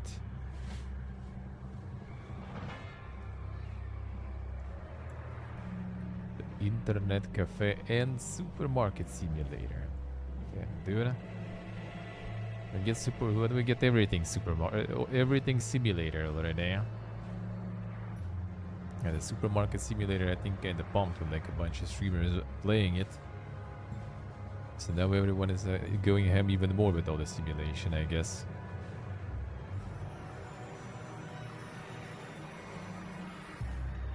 Gonna get even more stuff simulated.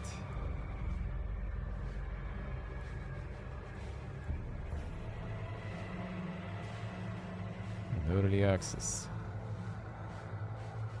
The awesome clip maker simulator, yeah. The game that is self-aware. Playway is gonna sue, yeah. Playway got a lot of competitors recently. Having a hard time now, having a hard time. Arctic Eggs. Sci-fi cooking game. Take up the role of a poultry peddler stuck in Antarctica and longing for a way out.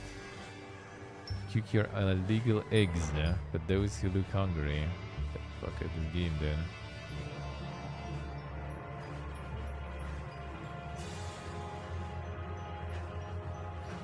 The sci-fi cooking game. That's quite the reviews there too. See again. Just need to go full like weird, you know, Kajimba way to dank way with your stuff. And there it is. Actually, game dev that could exist already, yeah. Internet cafe sim already. There's multiple one, yeah. Supermarket sim was like pumping on like Twitch, I guess, on YouTube too or something. The way Sigger is there. No. They already made a bunch of those, huh?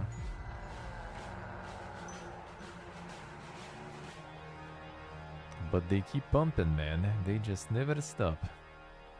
They just never stop. Simulate more stuff. Sandbox mode.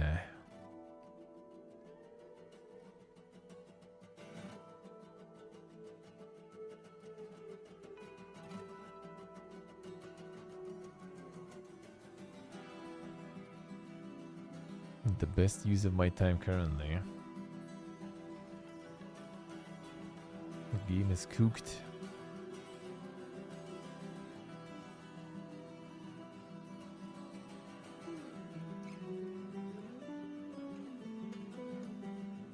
Just get the game, I now cook everything with cigs and beer. The full weeb galore there it is.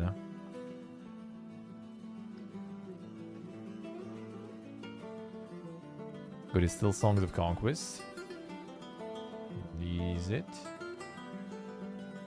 Title change. Oh, Karigora didn't change, really.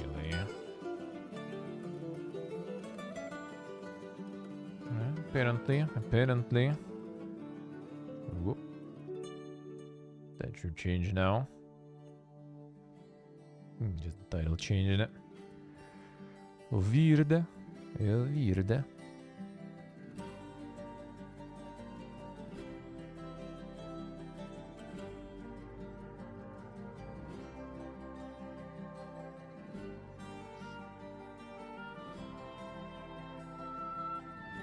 Well, even for game dev, there's multiple tycoons, I think.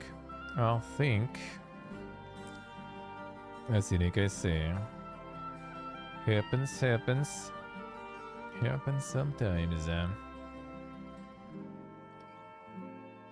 Well, now I think it did, so...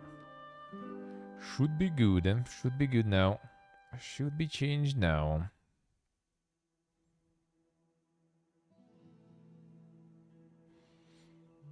Alright. Something else I wanted to check. I think mostly I mostly seed everything. And then the mad world, on that one going. That one is not going that well. What a twist.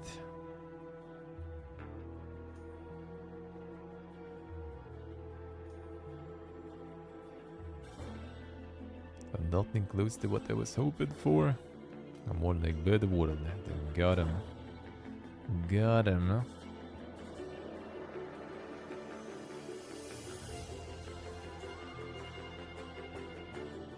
Doesn't even have any of the tits there. Yeah. Here's the gore. Fucked up stuff.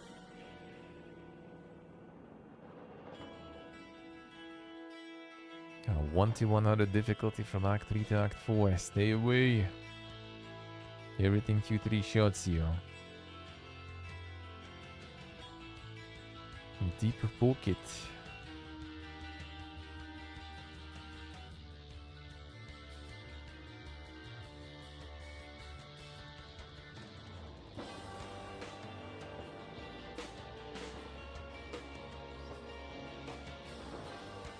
The log is impossible to play. Oh yeah, that's what Goodchild said, I think, basically. It just gets super pay to win in the end. I'm just gonna get a bigger pay to win.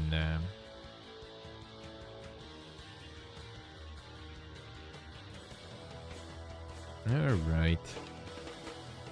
Checked stuff. Now let's get to the news part then.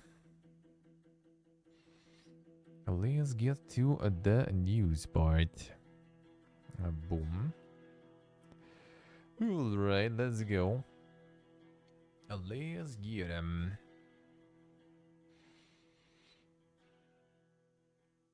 Baldur's Gate 3 developer Larian opens a new studio as development on 2 very ambitious RPGs continues. So the Larian studio is Warsaw now.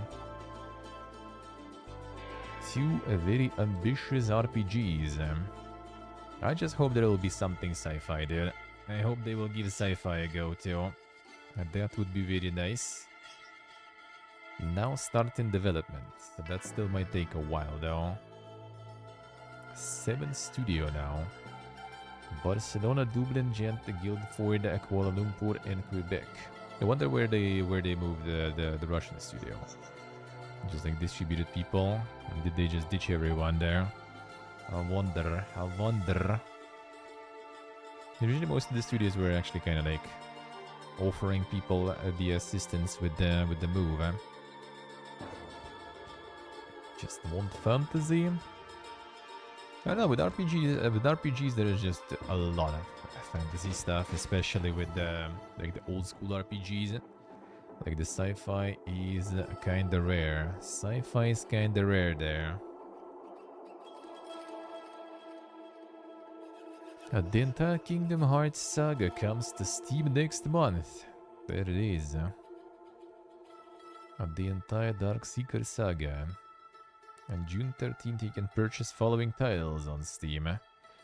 Kingdom Hearts HD 1.5 plus 2.5 Remix, HD 2.8 Final Chapter Prologue, Kingdom Hearts 3 plus Remind DLC. They do, like, this fucking naming and everything.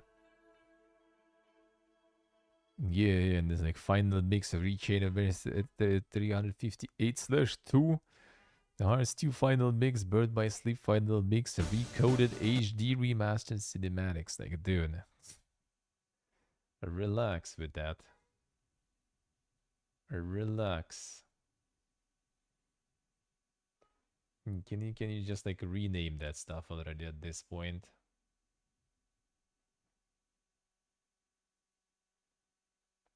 Let's start with the beginning. No. This one. There we go. There we go.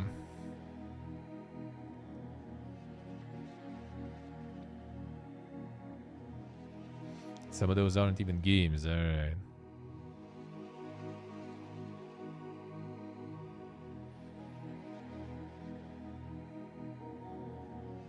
Yeah, at least with third one it was kind of simple.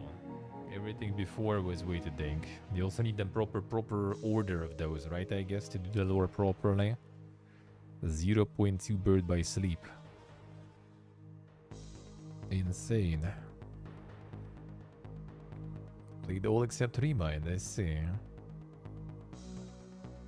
Yeah, game's been available on the Epic Games Store. And now Square Enix announced it would aggressively pursue multi-platform strategy. There it is, man. Now get all the multi-platform in. 2.85 version 2 Mega Edition, yeah. Hunt Showdown's new gen console update arrives in August, rendering last gen versions unplayable. So in August, it's time for you to go buy yourself a new console. If you're playing this, seems like. Significant relaunch that brings native PS5 Xbox Series X support along with a host of technical improvements. However, it also means PS4 and Xbox One versions will become unplayable. That's an interesting topic also, like the issue with live services with different generations of consoles.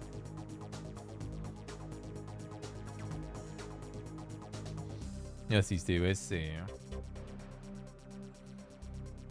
So yeah, it's kind of like people playing the live services and stuff, and then, you know, the new generation comes, but they still play on the old one because it's the same fucking live service game anyway. Like, how to approach that? I think that's also kind of what makes like older generations maybe like live a bit longer, and the older generations be a bit more relevant because there is still a lot of people like staying on the older ones anyway. A lot of people staying on the older gen. And even more now because there's kind of like more live service going on. They still bring the monies. So yeah, wonder how that will go. Wonder how that will go with more games. Pumping the requirements and the PC won't be able to handle it. It could be, it could be easily. I mean, the PC probably will still handle it, though it should, It should, 1070 is still solid enough. But how they're gonna optimize it and everything, that's a different question. Already not run that good for you, I see. Neil Druckmann teases next Naughty Dog game. It could redefine mainstream perceptions of gaming. Damn, son. Humble as usual. Interview with his parent company and Sony.com, Last of Us co-creator Neil Druckmann talks about AI and briefly teases Naughty Dog's next game. Expectedly vague about Naughty Dog's next big project, but offers an enticing tease, saying, "I'm eager to see how this new game resonates, especially following the success of Last of Us, as it could redefine mainstream perceptions of gaming." Interview, however, primarily focuses on technology and how it improves and makes it easier for creators to tell unique stories. Regarding AI, Druckmann says AI is really going to revolutionize how content is being created, although it does bring up some ethical issues we need to address. Technologies like AI and the ability to do motion capture right from home, we're reducing both costs and technical hurdles, opening the door for us to take on more adventurous projects. Yeah, who's taking more adventurous projects, huh? Everyone's just like farming the same franchises nowadays, and push the boundaries of storytelling in games. Yeah, and just like farms more. It's all again like gonna be like the excuse to make more money. That's pretty much it, as usual. Go bad is just development getting expensive, and then they increase the prices, then they sell you all the... And then they're gonna sell you all... the DLCs, the microtransactions, 4 days early access, the deluxe Giga Edition, you know, and then we're gonna, oh yeah, that's gonna decrease the development difficulties and price, but like the price not gonna decrease though. Price probably gonna keep increasing even. They're just gonna put more into their pocket there. But that's how it's gonna be. Hey Portable, the hello.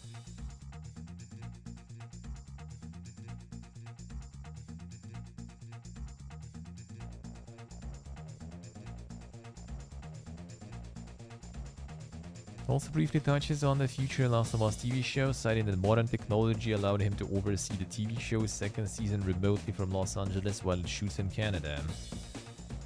Apparently there was some like dang stuff with the interview, like they kind of like Sony kind of like cut a whole bunch of stuff there, so he needed to post like unedited version on Twitter and everything.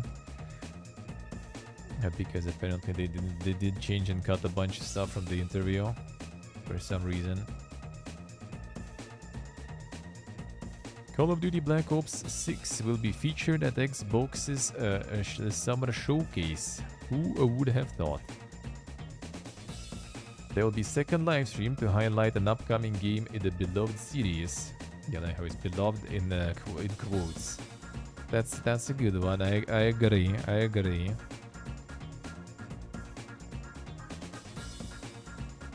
And Black Ops 6. Title might confuse some. Technically isn't the game titled Black Ops 5, because the fifth entry of the sub-series, which launched in 2021, was a Black Ops Cold War, temporarily removing the number naming convention. Oh, so now they back the numbers there, alright.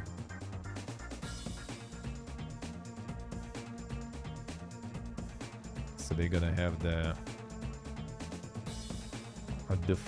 full dedicated to its stream. We'll see if we'll I mean, I guess we can watch. Why not? Fine.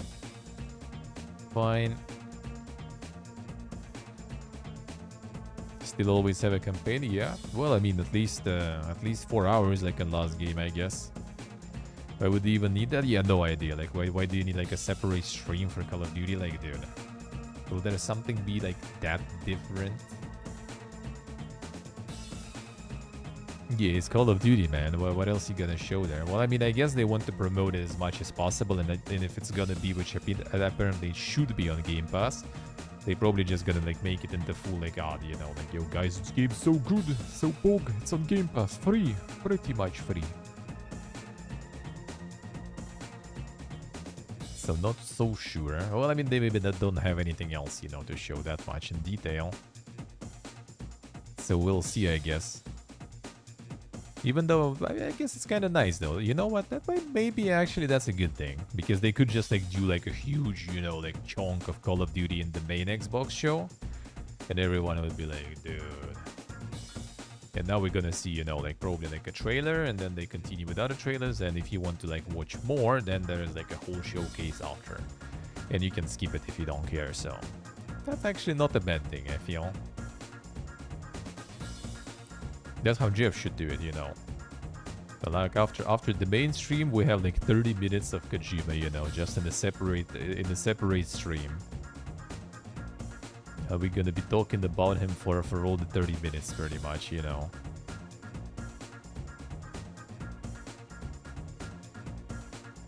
Atari announces Intellivision brand acquisition. Yes, that was like that console. Was that in the end kind of out or not? I don't remember. Atari announced it purchased Intellivision brand and more than 200 games from Intellivision Entertainment. As part of the deal, Intellivision Entertainment will rebrand and continue developing and distributing the Amico game console, and with a license from Atari to distribute new versions of Intellivision games on the console. 1987 news there, yeah. Atari will also look to expand digital and physical distribution of legacy and television games, potentially create new games and explore licensing opportunities. Very rare opportunity to unite former competitors and bring together fans of Atari and television and the golden age of gaming. Yeah, 1987 news indeed.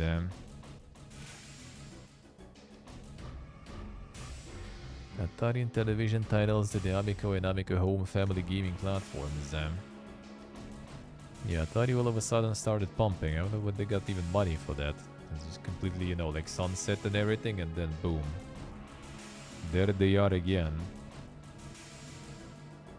Fans of Intellivision even real? Not so sure, not so sure. A Fortnite new season with the fucking power armor and everything. There it is. Steve is already farming. What a guy. What a man. So they got like some wasteland shit there going on. So pretty much it's just the regular like battle royale stuff. Like where is even the cars there now? 4 levels in, 50 more to go. Damn son. Farming that power armor. Huh? Nitro Fist. Couldn't you just make, you know, like the Power Fist then, since you're already like putting Fallout stuff in?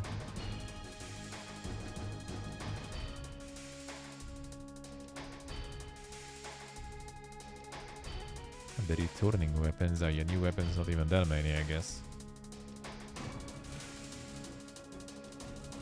New ways to fortify your vehicles in Fortnite. Wait, so are you like finding cars there and yoinking them like in like some Bubba G or something? Cars everywhere, you can find weapon crates and not just one weapon to your car. Alright. So you just need to find the car then. Like some like the old armor battle royale, I guess, and shit. Actually PUBG too.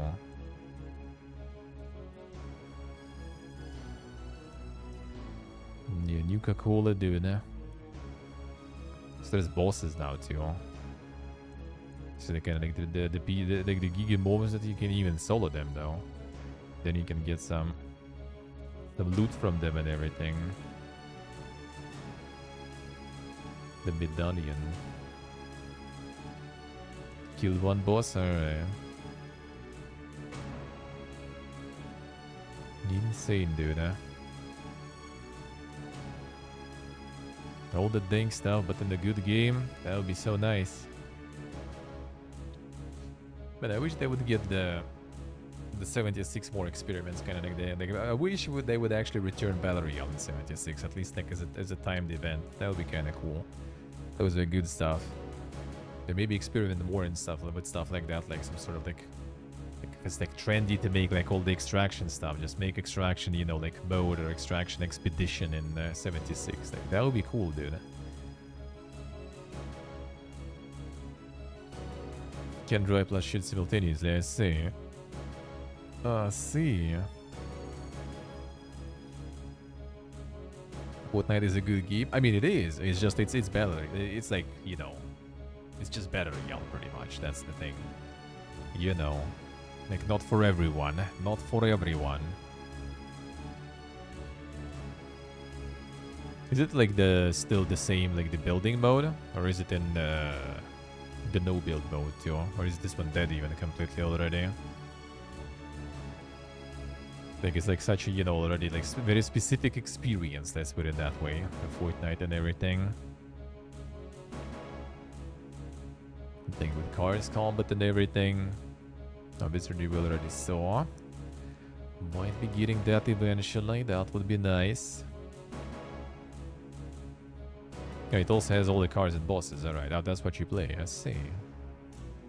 Nice, nice. Yeah, that would be like the, you know, the PvE experience like that. That would be nice. That would be nice.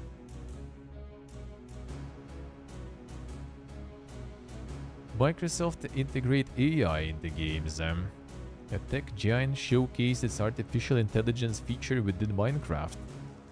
There it is. Have to build the car first too. Oh, no, that one you apparently just find, I guess.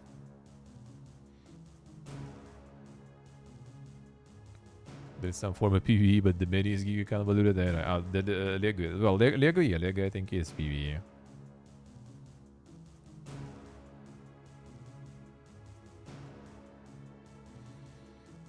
The feature is a user guide that provided details on making an item within the game and advised the player what materials were needed. The Copilot, AI chatbot program that was developed and launched in 2023. What would what is this method, dude? I mean, I guess I kind of agree with that more than just simplifying games. Just like give us like, you know, good games, and if there are PPGs, they at least can use, you know, the hand holding. Sure, that maybe is good. Like if you think about it, maybe that's a good thing. So like, you know, instead of like trying to dumb down the games, try to kind of like add, you know, crutches to dumb people to play proper games, you know. That actually might be good. That actually might be a good thing. If you think about it, that might be good. So now, you know, you can just like get, like Ultan can just add, you know, AI assistance to his game. That's it. So if someone is PPG, they just can like get some backseating and advices from AI. Insane. I kind of was thinking about it, like why is not a thing like way more in games, especially like if it's like MMOs and stuff, or like something, you know, kind of like multiplayer and everything, where there's like some more complicated building, you know, the character, gearing and stuff. Like, why not get some sort of like, you know, in-game browser that will just like get some like how do you say this in English? That will get like, you know, like some sort of like arranged, you know, like systemate, just kind of like, you know, basically like aggregated and curated like bunch of guides, for example. Kind of like you have with Steam, right? You can just like get the game overlay and you can get the guides, but that's kind of like way less like curated by someone.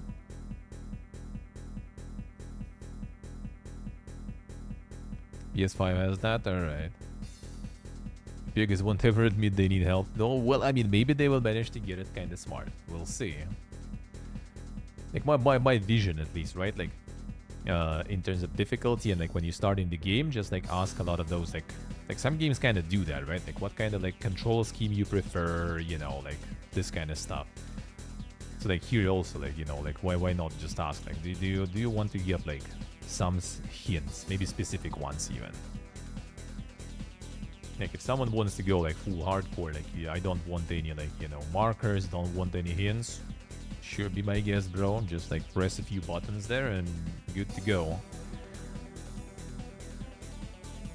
Or maybe like some windows with like, you know, options to like customize your run. Like you don't like, you know, carry weight stuff, sure, just press this and there will be no carry weight issues anymore.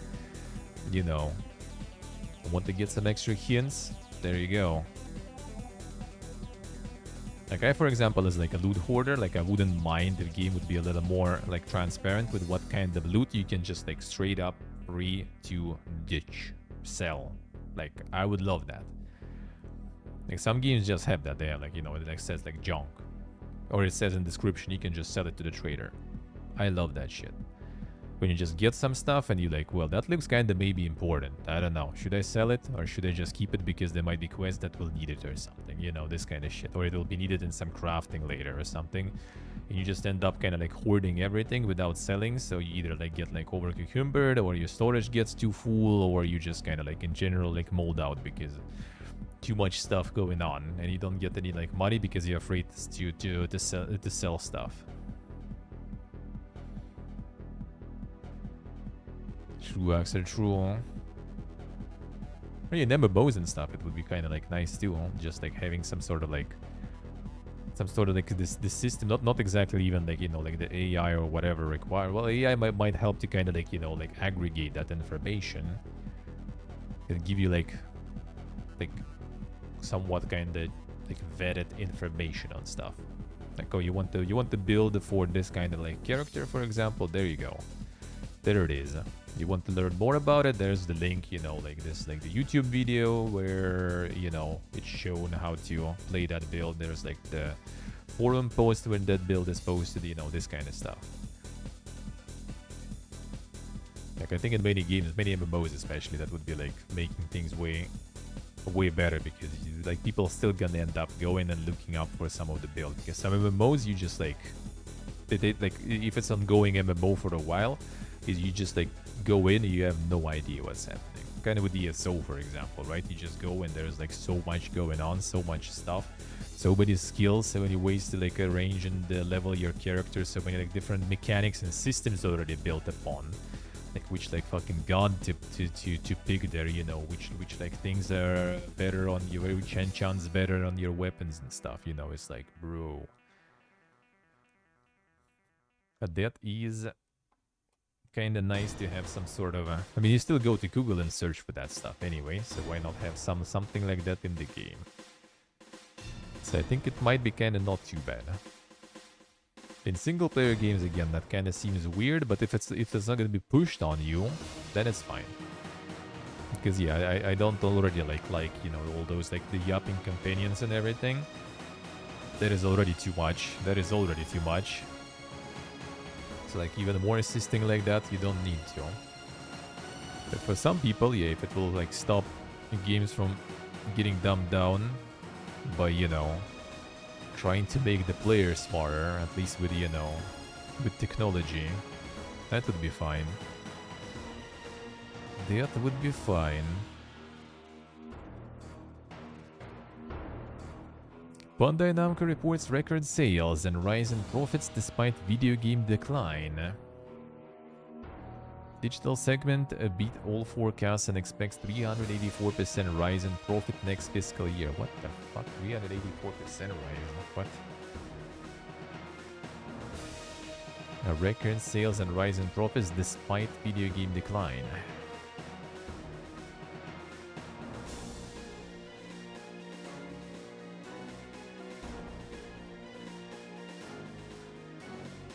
Digital segment, both sales and profit fall year on year. All of its results were ahead of previous forecasts by $33.4 million in the case of profit. So sales and profit fall, but everything's still ahead of the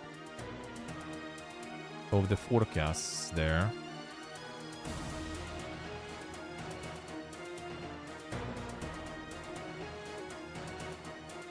Net sales 2.39 billion. Profit 39.8 million. Oh, alright. Down minus 3.4%, down 87%. So it's up, I guess, right? How does that go? March 2023.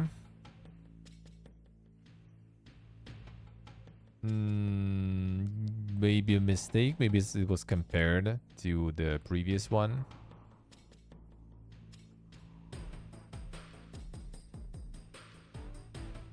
Pony insane. Easy skins, man. Easy skins.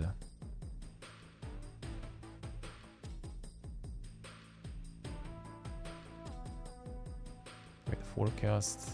Oh, it's the numbers and this is the forecast.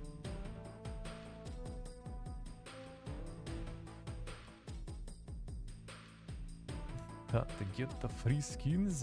Insane.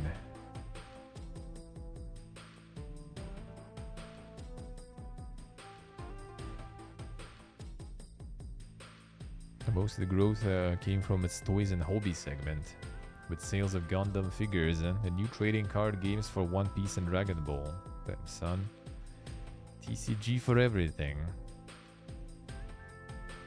Nintendo acquires switchboard specialist Schubert Entertainment from Embracer. Team is responsible for the switchboards of Hogwarts Legacy and Mortal Kombat 1. Oh yeah, that's a famous one there. That's a famous one. The specialist there. I mean, Embracer probably needed to pay them to take that team from them, so they don't need to fire everyone. Acquired firm to secure high-level resources for porting and developing software titles. It odds that a post-acquisition, Shiver will continue to port and develop software for multiple platforms, including Nintendo Switch. Yeah, son. Time to get the porting. Imagine if Nintendo will start porting stuff on PC, but they're gonna use those guys, and we're gonna get from the PC some quality ports, like Mortal Kombat 1. Now, report almost half of players use games as a form of self-expression. Damn, son. 39% using gaming as a form of social connection. That's still kinda a lot.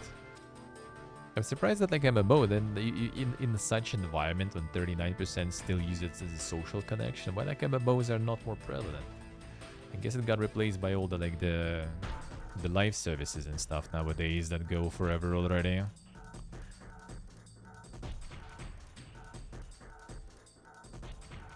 Players using game as form of self-expression increased 10% year on year.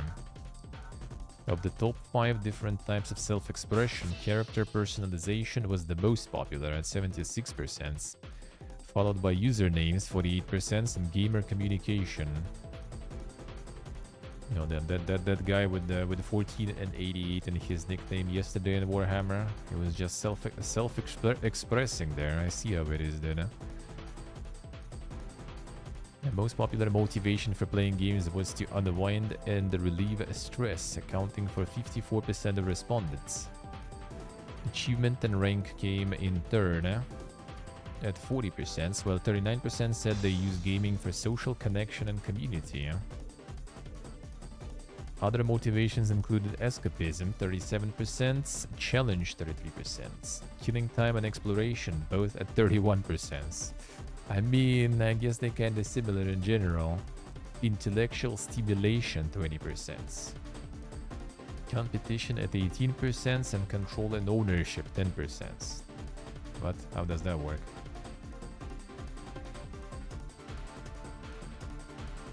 A report also highlighted that players who feel that games allow them to be their true self are 30% more likely to spend time gaming than in previous years.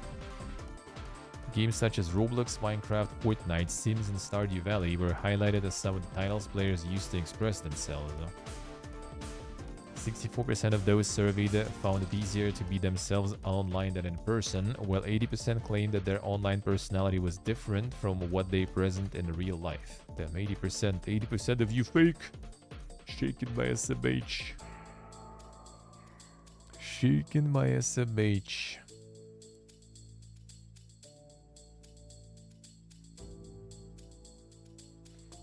Yeah, it sounds like some quality MMOing would be actually good. If so many people still like, I kind of thought that, you know, MMO genre and stuff is not like, I mean, it's still popular, right? But it's still like, look at like average World of Warcraft player. Like that's gonna be like, you know, balding guy in his 30s. That'll be like the most. That'll be the most, you know. And probably his wife who he actually met in the game, right? Or something like that, quite often. Like the next generations already don't really play MMOs that much, but it's still kind of like such demand. I thought it's because like, you know, social media is now all over the place, right, and stuff like this. So I did kind of think that maybe that's why MMO is not that popular, because people kind of, you know, just, you know, socialize already everywhere else. Like when we started back in the day, right, with MMOs and stuff, why the MMOs got big back then, because like that was your social media. You had chat there and everything, right? You had your own avatar there, sword and all that stuff. You had guilds and stuff, bodies and shit.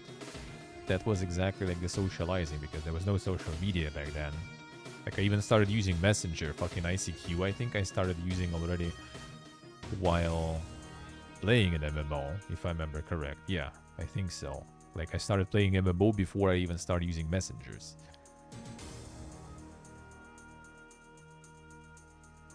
Social connection community, doubt they meant interacting with strangers MMO. Oh, you mean like it's more kind of like they just like play with friends, I guess? I mean, could be. That could be true, actually, yeah. But then community, though. Not sure. CGSC.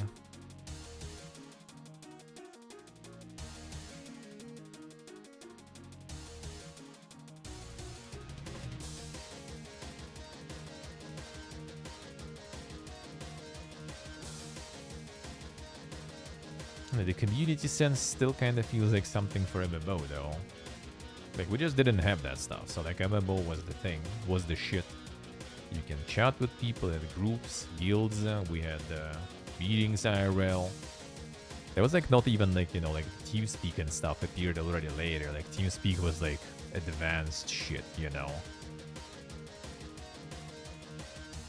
In-game MMO DMs, yeah, that was the case. Like, it literally was, like, either you, like, either I'm, like, messaging my friend in a, like, Ragnarok, or if he's offline, then I'm just like calling him on the landline, you know, and asking his like him if he picks the phone, or asking his like grandma or mom like where is he.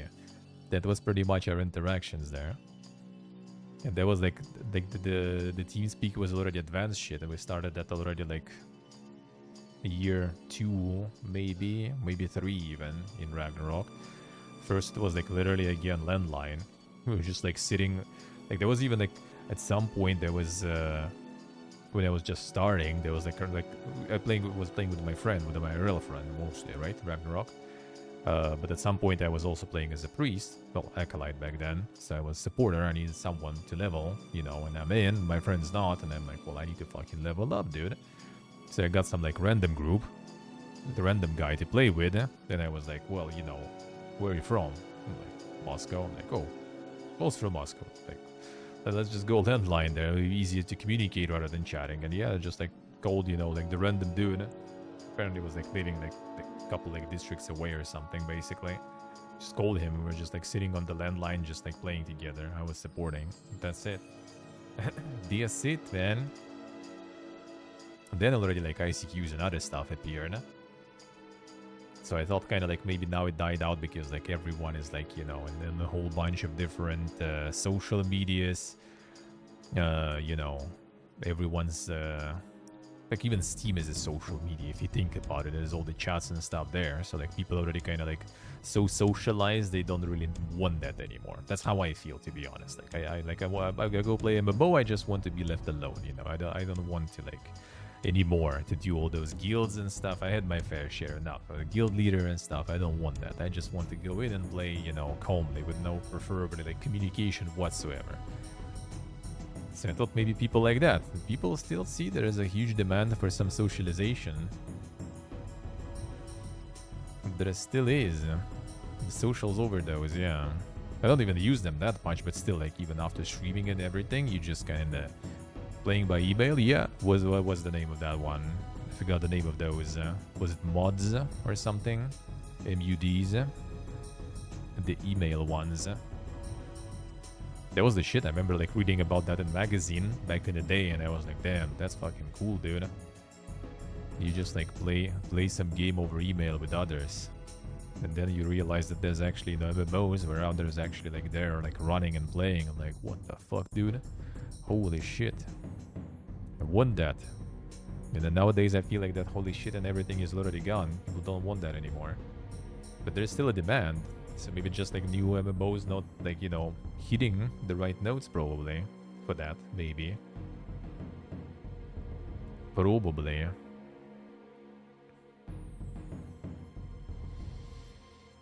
And a lot of people already in. A lot of people already playing. Or maybe everyone who's like, you know, doing it for community and stuff, they're already playing MMOs. It's just like people playing established MMOs because it's already established community, because it's better for like self-expression and other stuff there. With all the skins and stuff. Hard to say, hard to say. The mail system, if the MMOs had it. Oh, back then there was no mail system whatsoever. There was just DM. Like, you message someone, if they are offline, well, they're not gonna see it. Basically. Basically.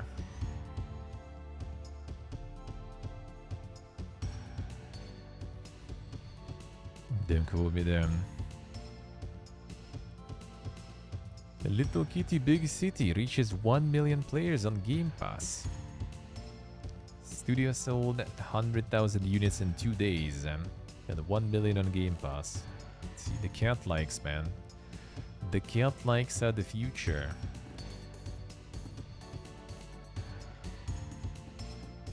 PlayStation London studio shuts down after over 20 years.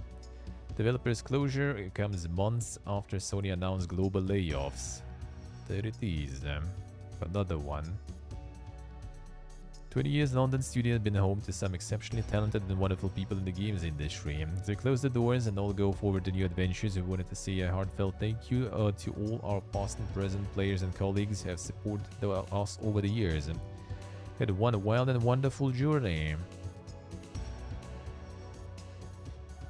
Yes, I see.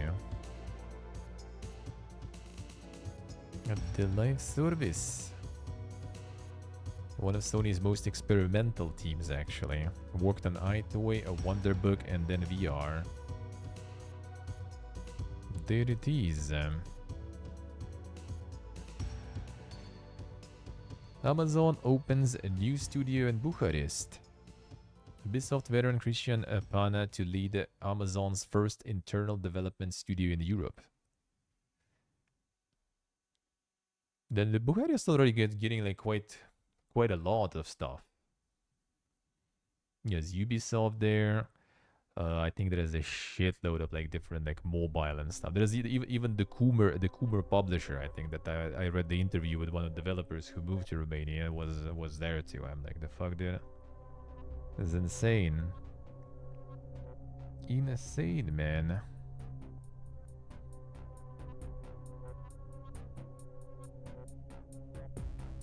One of the top emerging European cities for game development. I mean, so far kinda does sound like it. So far. Very best talent in gaming. Well, the reality here is that they again are looking to cut down development costs. So they all moving to the locales that are, you know, more affordable. Let's put it that way. Let's put it that way. Problem with that is whenever you start moving like that, those locales become not affordable anymore very fast.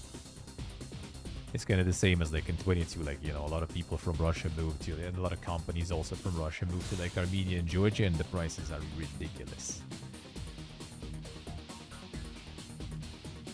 Like I was reading like yesterday, so like it was kind of like more of like I saw the title, I was like, oh shit, I need to read this stuff. It was like some guy moving to Armenia, actually to Yerevan, and posting like expenses and stuff for moving, just the moving, right? So it's kind of like hotel, flights, hotel for like a week or two, I think, until they found something to rent. So like hotel couple of weeks, a week or two, I don't remember exactly. Flights, food for that time, first month of rent, and like pretty much it. I guess like some necessary, you know, expenses like SIM card and stuff. They spent for like $3,000 they spent just to move. I'm like, dude, what the fuck, man? How even? And then I read in comments and something like, oh man, you got lucky. That's a cheap apartment you got. Like, what the fuck, dude? What you on about, man? What are you on about? And some people do think it's kind of like, oh man, you lucked out, man. You lucked out. True, me true. And like where we were, for example, in Yumri, like the prices were like probably like 2 or 3 times, if not more, like lower before. 3 months rent normal when moving in. It kind of depends. Quite often here here in Armenia, also, I think it's first and last month you pay. So like 2 months. But it kind of depends. That's if you go through the agency, that usually is the case because you pay first and last month goes as a fee to the agency.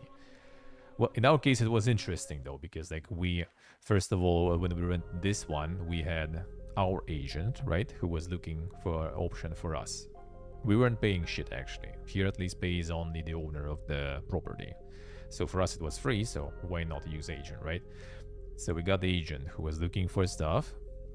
So, and the owner of the apartment had agent that was looking for tenants. So pretty much we had two agent on each side. So when we got it, we like, you know, giving the money to the landlord for first month and for the last month. So $1,600 for 2 months basically. Giving him money, and he takes like 400 and just gives to the agent like, well, you guys like split how you know agreed. So they got like $200 each. So it wasn't even like the whole month going to agents, it was half of the month going to agents. But yeah, it's 2 months here, most of the time. In Armenia we actually didn't. In Armenia, like landlord, we did the agency though, but I think we paid like 50-50 with the landlord. Like they paid half a month commission to agent, and we paid half a month commission to agent. But other than that, we paid only like by fact. Like the landlord was like agent was like, do you need some deposit? Do you need like first month, last month or something? And the landlord was like, nah, I trust the guys, whatever. Just pay me, you know, after a month is over. And that's what we did, and it was all good, and landlord was great. But yeah, the thing is like it's ridiculously expensive. And I think like whenever like some stuff starts moving and stuff, it's gonna get ridiculously expensive there too. Which kind of like is weird, because like the locals still earn the same amounts though. Like for them, things become like completely ridiculously expensive. Like for example, like here, I think like the family income for multiple people is I think I got like the article like literally like yesterday or something. I think for the family of few people, I don't remember how many, but I guess like, you know, like wife, husband, and 1 kid or something, it's supposed to be like 1,900 lari income, which is nowadays like $550 or something, probably, or something like that. Like we rent this shit for 800. Like family can't even afford the renting stuff. Well, unless like 1 room apartment gonna be cheaper, of course, right? So they can't afford that, but like in 1 room, especially when kid grows up, that's already not an option. 2 rooms already gonna be way worse. Yeah, I guess the money. It was average in the country though, so that like here in the cities it's probably a bit better. But like, you know, across the country, that's average. There's a lot of villages and stuff where it's less, obviously. So, but here I think when I was looking like for different like the local chat with like different, you know, like yeah, like used things you can buy, you know, this kind of shit when we moved. And there was also like some job offers and everything, and I think it's kind of like mostly like $500 here per month. Then the rent is, yeah, like, well, for a big apartment it's 8, like for 3 rooms it's 800. For 1 room, if you're gonna rent it for the whole year, you maybe will find something for 300, 350. But that's still like, you know, most of your salary just going down there. And that's not a capital. Like you go to Tbilisi, it's gonna be worse. Same was in Armenia. Like in Yerevan, that guy ended up like renting something for like 1 room for 800, I think, or something, or 700, and everyone was like, damn, you're so lucky. What the fuck, dude? And the salary there is like really bad. Like Leo said like the numbers, and I don't remember exactly, but I think it's like $200 or something is considered kind of like, well, it's bad, but you can see that there. Like $200 per month or something. And then the rent alone is gonna be like 600-700 for 1 room. And that's kind of like how it happened, and yeah, I feel like it might happen in many other places too. Yeah, people like, oh, that location is cheap. I gotta like start living there and getting the business there and stuff too. And then after like a few years with everyone moving their businesses there, suddenly it's not that cheap anymore. Which probably for companies and people who moved, it's still kind of like, it's still cheap, you know. But for like some local guy who was just like working some basic job, and it's just like, bro. Okay, we know children no partner. That's completely wrong though. I don't know. That's exactly how like Armenia and everyone else survive. Like you have like the more children, the bigger the family, the easier it is to survive. Because you have some like sort of like help from government, some like, you know, lower taxes, you know, all that stuff. Sometimes legit financial help from the government if it's a lot of kids. And yeah, you just like all live together. That's it. It's cheaper. Cheaper that way. So yeah, I don't think that's an answer. If anything, the answer is actually grouping up. Like if I would be like alone, for example, right now, like renting stuff, that would be way more expensive. That would be way more expensive, way more harder to find something good in this season. Like I would pay probably like way more than I'm paying, you know, 50-50.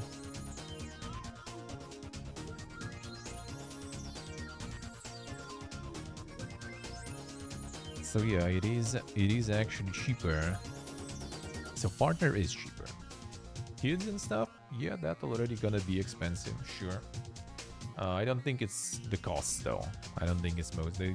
I don't think the costs are that big of a reason though. I don't think it's the costs exactly. Nope. Especially since there is a lot of like support programs and stuff usually, and some people actually kind of live off of that support for making multiple children. So yeah, it ain't financial that much. Kinda, but not exactly. Not exactly. Like back home, for example, we have all those programs also, where you get a bunch of money for kids and a bunch of other support. And it's still not working that well. So it not exactly is the finances. And if anything, for example, Armenia again, right? It's like it's not the richest country. It's not like really that poor or anything either, but there's huge families there. And all those prices don't stop them. Yeah, so yeah, I don't think it's financial exactly. I think that's in a different plane, you know.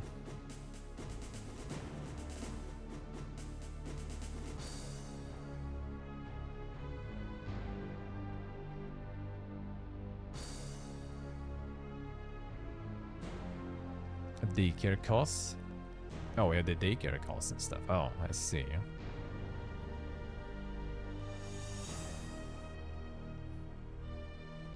Interesting. So like kindergartens and stuff you paid for? Huh. Now back home it's free. The kindergartens are free. And still, that doesn't really help. School, kindergarten, everything. University, all the stuff. All the stuff. And that doesn't help. And that doesn't help.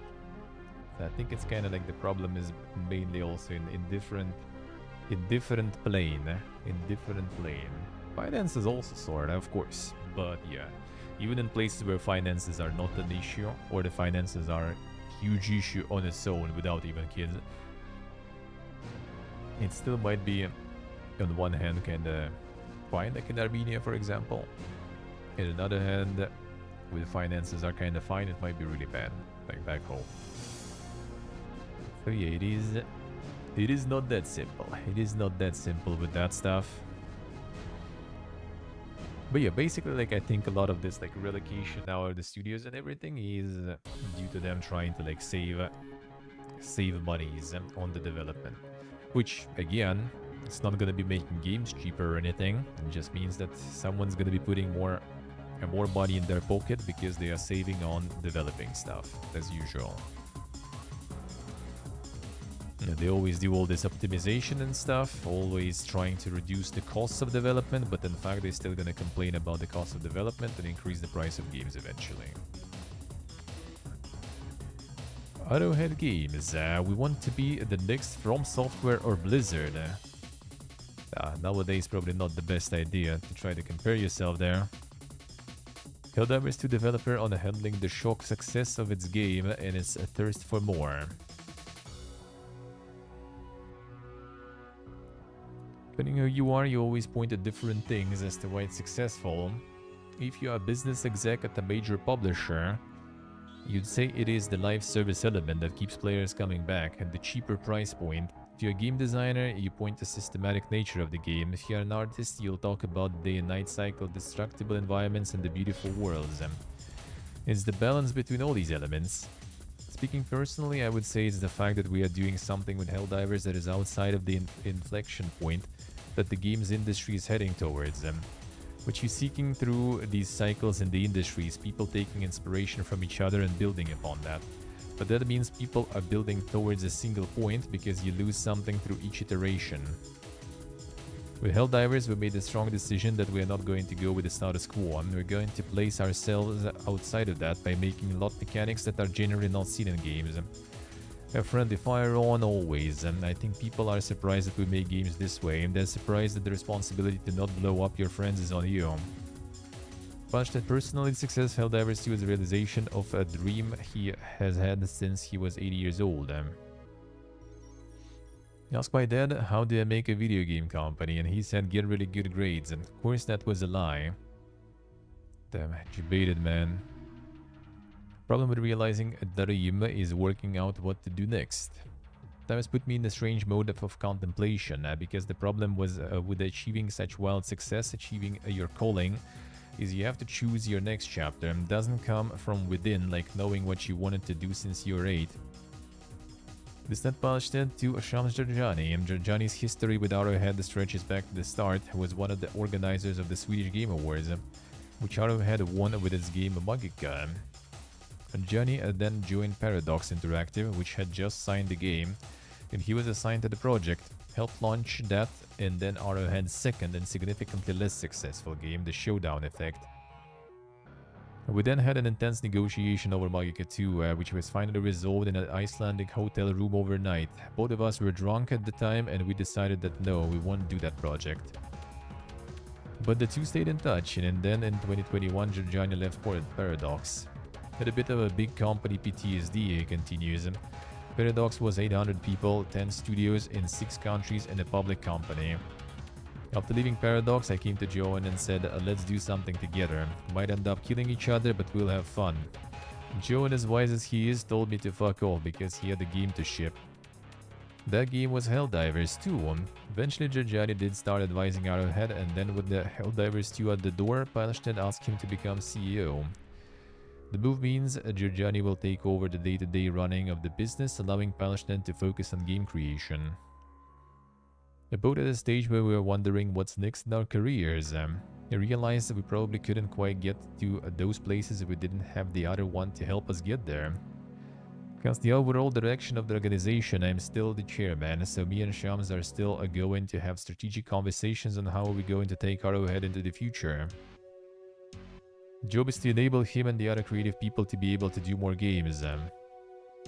And that's also what matters to the players. And I play Helldivers and I hear my friend ask, are we going to get more stuff? And I'm like, yes, soon, because Johan will have more time to do it.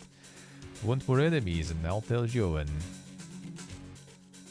Part of Johnny's role will be to help Arrowhead navigate the impact of Helldivers 2's success. Firm was a successful developer already. First Helldivers game sold 4 million copies, while Magica was also a breakout hit. They were all massive games in their genres. But Helldivers 2 is on a different level, and right from the start the team has had to contend with a series of issues, beginning with the servers burning to a crisp.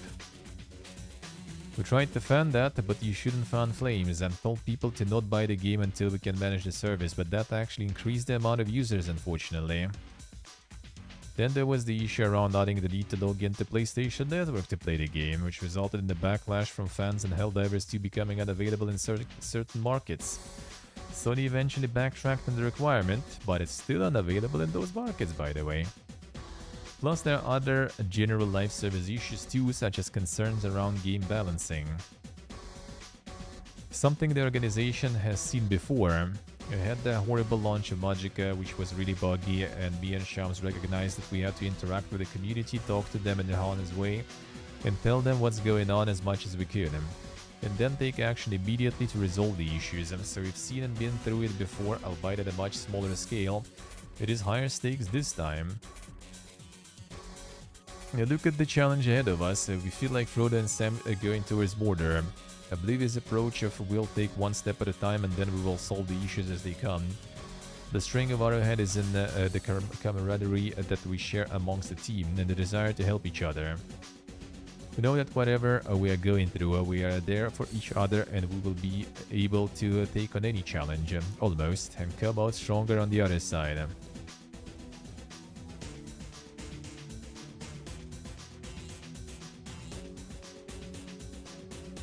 Paradox now seems to make games to sell DLC.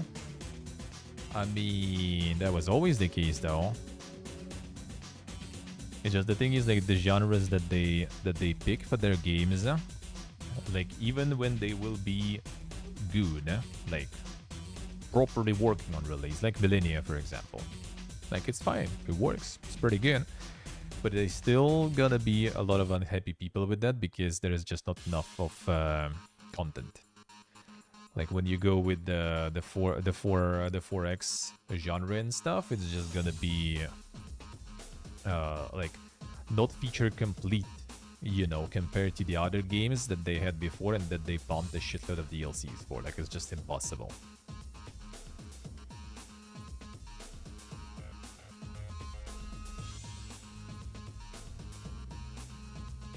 Yeah, Logica has billion DLCs there, I see.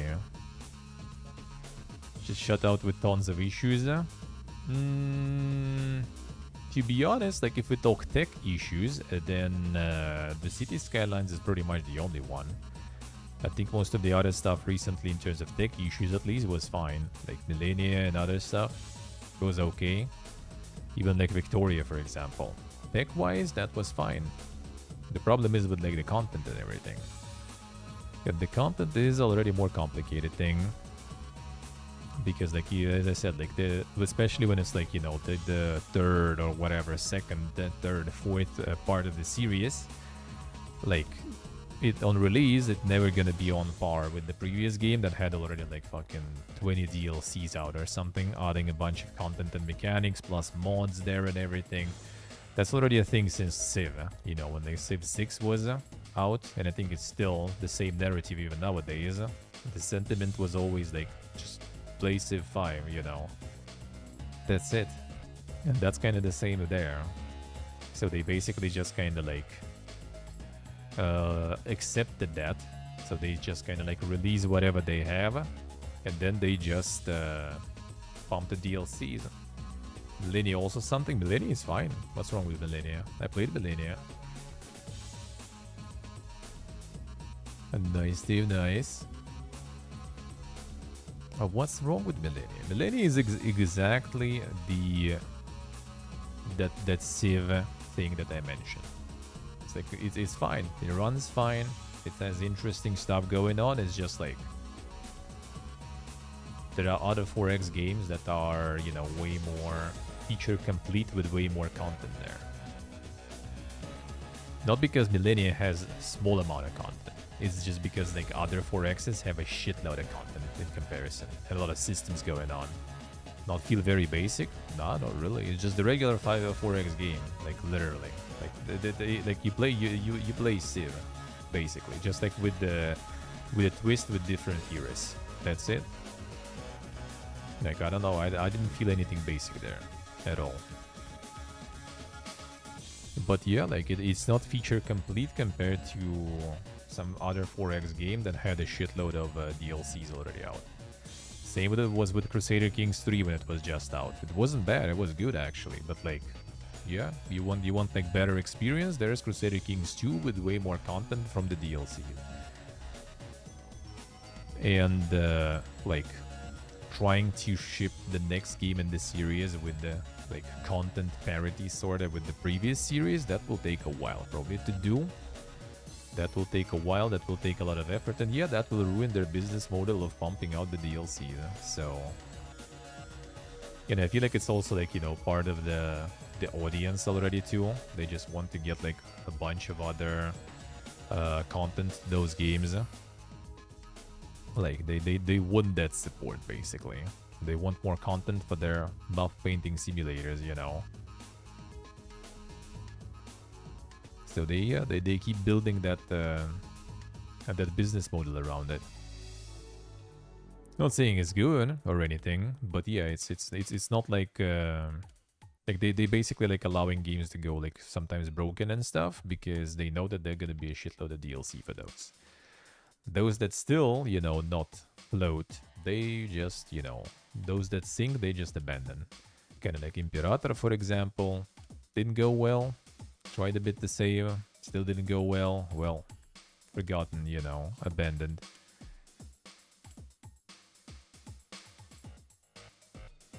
Yes, everybody, I see. Feel bad bun. You haven't even heard about that one, I think. Yeah, Star Trek probably was just the license stuff to farm some money. Millennia, no, Millennia was cool actually. Millennia was really nice. I did like it. I did like it. All that efficient when it comes to selling DLC later on. I mean, I agree, yeah. I agree. They should just wait and delay, but yeah, they probably had some sort of like you know, investor calls or something coming, so they needed to do it already and couldn't delay it more. So they just went, well guys, you know, the game is broken, so sorry. And then first DLC, they had schedule, I guess. First DLC was on schedule, it went out, people kind of like shit all over them because how dare you like pumping the expensive DLCs while the game is still broken. So they apologized and got it for free, right? Was it? Or something? Made it a free update or something.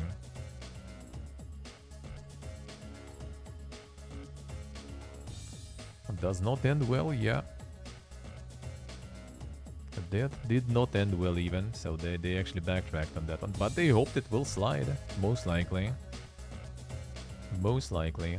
That's the thing, like, you see that that could not be a surprise. Then that's the thing, like, they still farm money. That's the main thing, I think. Like, you look at, like, the DLCs to a lot of their ongoing games, and there are gonna be a lot of stuff, but, like, mostly negative, mixed and stuff. And they still sell them, you know, a shitload. So they just kind of, like, learned, probably already from their previous experiences, that, you know, unhappy crowd is not always empty wallet. So they just kind of roll with it. But I guess in some cases, like with City Skylines first DLC, they got maybe not enough money and too much shit. So like, you know, the scale kind of got a little off balance and they decided to backtrack on that. If it would be a little more money and a little less hate, they probably would still go with it, I would assume. Because they kind of used to it, like their games and especially DLCs get shit on quite a lot and they just keep going because money's rolling. It's the same as like NBA every year releases, like pretty much every year releases to like mostly negative reviews on Steam. And it still releases every year and it still rakes in, you know, billions of dollars for them. So like, why wouldn't they do that? It's obvious to them that they're gonna get like bad reviews and people unhappy, but they get money for that, so they don't care. It's all about the money. It's all about the money.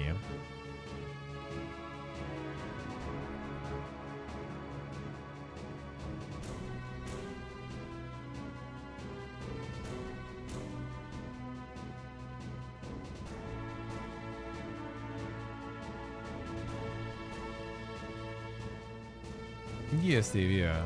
I mean, they got like a little like more than they could handle. And they probably got a little too much pushback. Not enough money, so they decided to backtrack on that, you know, do a good thing to regain maybe some points back, and then they're gonna try to pull that stunt again probably later. When the game will be in a little better state or something. And like even with the City Skylines on release, you can still go in reviews and there will be people who like, ah guys, it's not that bad, it's fine. Just keep supporting the devs, you know. It will be fixed with mods, with DLCs. So yeah, well, there are people who are gonna be doing that and buying it anyway. They're gonna keep pumping it, no problems.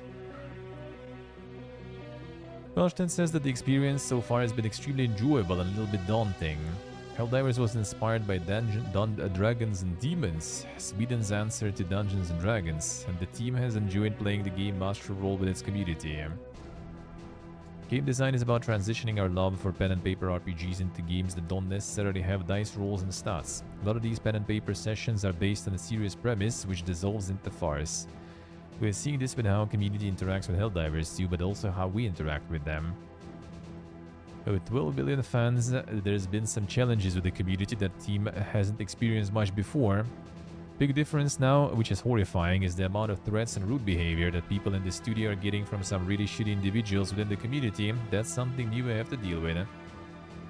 That frustration is part of the essence of the Helldivers. If you don't have those lows, you can get those highs. And although this is something that is not understood by more hardcore players, when you're reaching 12 million people, it's not something everyone is going to appreciate. Okay, the true. Arrowhead's philosophy has always been a game for everyone is a game for no one. That is the company slogan. Summer games are designed, you can feel it in every feature. I think it's one of the big reasons that Helldivers 2 has been so successful. It feels fresh because it does a lot of unpopular stuff.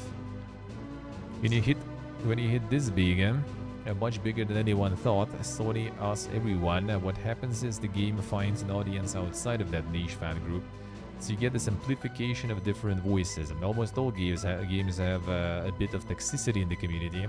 But with these big numbers, you just get so many, so we need to work with the community to get them to self-moderate, to give people the tools to speak with each other in a positive fashion, so we can keep talking to the players openly. The more voices being added to the core, it does add complexity. Continues, Valve is supposedly launching a new PvP game, and I'm sure they put in hundreds if not thousands of hours into how to handle toxic players because they have that experience from Dota and Counter-Strike. They have the experience, but they don't have solutions. It's ingrained into their product development and they can just lift those systems, and all of that investment in process we're learning painfully now will carry through to the next thing, whatever that may be. Yeah, they don't have any. They don't have any of those systems, dude. Still toxic shithole there. Something that's also a bit of a learning process for PlayStation. Sony is the most experienced publisher when it comes to live service products. Although it is starting to invest in this area through new games and acquisitions of companies like Bungie. Feels bud. Been a great partnership and we're learning together. They're recognizing that Arrowhead can be the spearhead and learning how to live service better in the future. It's just great to have somebody there with you as you figure this out. You're always chasing our tail in one way or another. We have to lay the tracks as the train moves forward.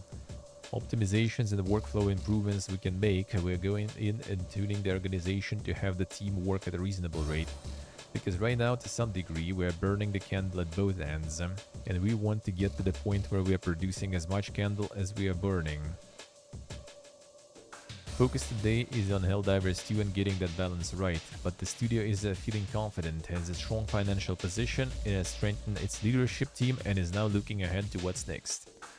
Feel that we have so much more to give and so many more games we want to make. The ambition level and appetite of the organization has grown significantly. We now have a taste of blood and we want more. Doesn't necessarily mean growing its headcount exponentially or being acquired or going public. For Pilestad and Georgiani, it's all about what's needed to make the games they want to create. Pride ourselves on being an independent studio. I have to see what the future holds, but there is nothing in the plans where we want to be acquired by somebody. I want to see how high we can fly, and then bringing Shams on board, we have a good potential to realize that future of turning into the next From Software or Blizzard. The goal of the studio is to make really great co-op games. They really want to turn Arrowhead into a flagship studio where people who want to make these kind of games say to themselves, I want to work at Arrowhead. When we were growing up, we really wanted to work at Blizzard, and it was one of the bucket list places to work at. I think Arrowhead has the potential to be that. That doesn't mean we have to be a 500-person company. In fact, 500-person company is quite painful in a lot of ways, and we'll see growth, but growth is a means to the ends, and not as an end itself. Don't have plans to go public, none of those shenanigans. Measured growth that allows us to make amazing game and be a good place to work. don't run the business for monetary gain. This humbleness and the desire to just make great games is the only reason we exist. Oh, I mean, hopefully. Like, whenever you hear that, you kind of like, you know, you kind of posting cup in your mind. But you never know. Maybe someone actually does.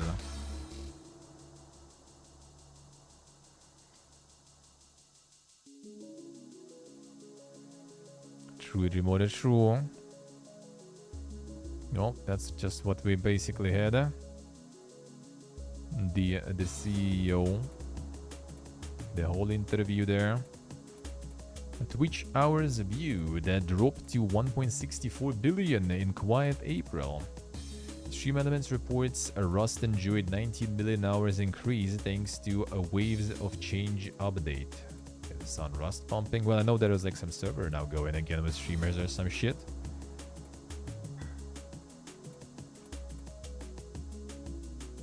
April is actually 7% down. Daily hours watched are down 5% from 57 million to 55 million. The number of daily hours watched has dropped slightly each month this year. Declines can be attributed to a quiet April with no major game releases or events to deliver a boost. Fallout games have rocketed up both the physical and digital charts in UK and Europe. These titles do not appear in the top 10 most watched categories, which are instead led by Just Chatting and GTA 5. As well as live service games such as Fortnite, CSGO, and League of Legends. Two of the top 10 categories saw an increase in hours watched, with Rust seeing the biggest increase.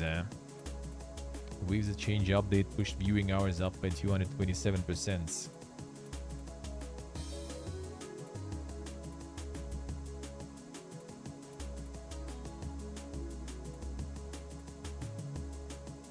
They already have, the DLCs? Yeah, I think they do. April was a slow month with few significant events, no major game launches, but Rust's massive update provided one notable peak among the valleys regarding viewership. Hey Sacred, hello. How we doing?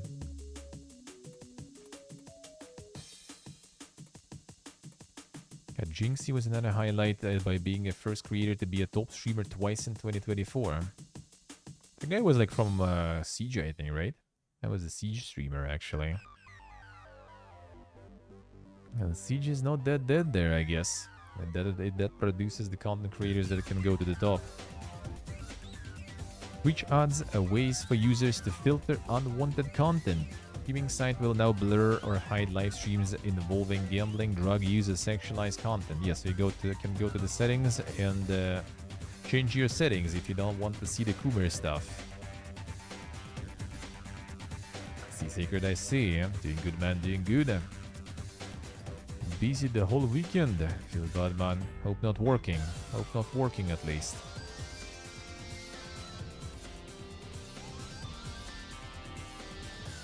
But yeah, that's only for streams that label their content correctly. So if Twitch not gonna be enforcing that, then you're still gonna see all that. Is Subiana guns? Yeah, I think so. I do think so. Let me see. There was like something about the violence and stuff there. I can actually even check. I can actually even tell you on my laptop. Sure, did it already for everyone. Think so. So we go settings, content preferences, sexual themes, drug intoxication, excessive tobacco use, gambling, violent and graphic depictions, significant profanity or vulgarity, hide mature rated games. There you go. You have a whole bunch of stuff there that you can filter. Yes, he's Sacred, I see. Happens. Well, that's my everyday off pretty much. Never a day off where you just like lay on the couch or something.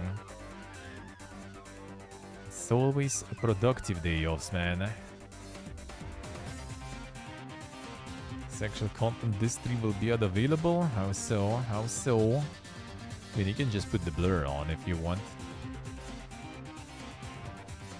A report, Sony planning a mobile games platform. A games firm posts a job listing for mobile platform architect. So with Xbox planning to get some sort of store on the mobile, Sony also wants some. Job description says company seeking a software engineer design a platform for developing, publishing and operating free-to-play mobile games, which would involve connecting mobile games to PlayStation services. So they're gonna like force you to connect to PSN even on mobile now. Yeah, see. I think so actually, you just need to look for the tags. That's it. You just need to search for those tags. Yes, yeah, true. That's the fun part also, like they do like you probably kind of do think it's nice. Well, I mean, I do kind of think it's nice to have the competition right there, yeah. But I do kind of feel that they're not gonna change much. They're still gonna roll in with those 30% fees there, and nothing really will actually change.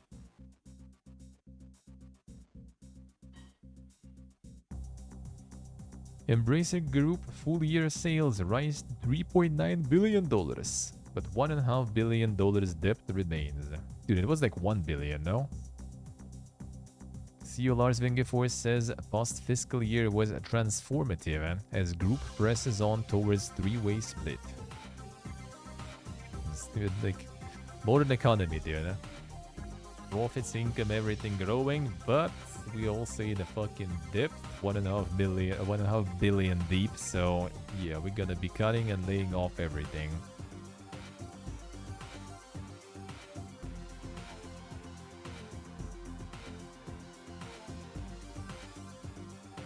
Fragbyte declares bankruptcy for developer Full Damage Studios 7 months after acquisition. Devs struggled to find a publisher for free-to-play multiplayer shooter Alara Prime. Yep. Trying to find finances nowadays for some free-to-play multiplayer shooter doesn't sound that good, huh? Totally not the best genre to do it, I would assume. 4v4 shooter.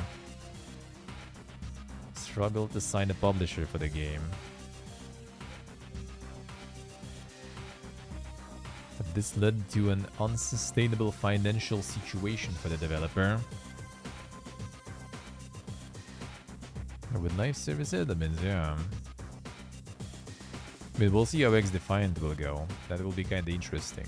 Because Finals already pretty much like...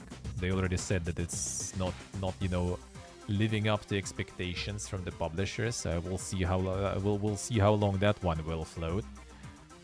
Yeah, we'll see what's gonna be with X-Defiant and stuff now too.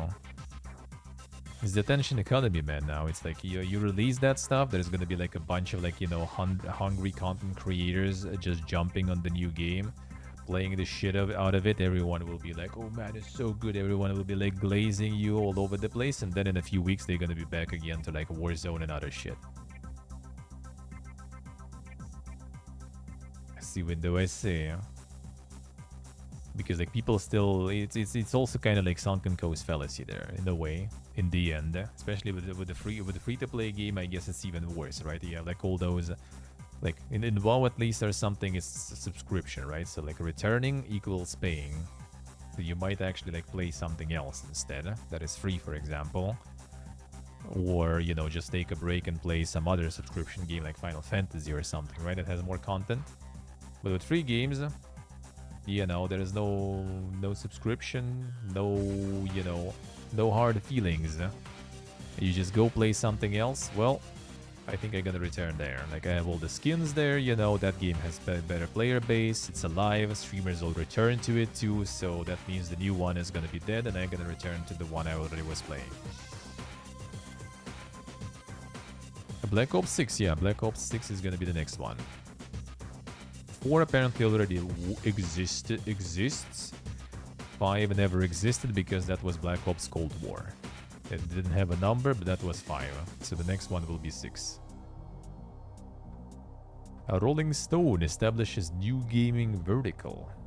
Publication partnered with ESL Faceit Group for launch. Gaming vertical. A Rolling Stone Gaming. Partnership with Savvy Games Group. Saudi Arabia investing in some Rolling Stone gaming there too.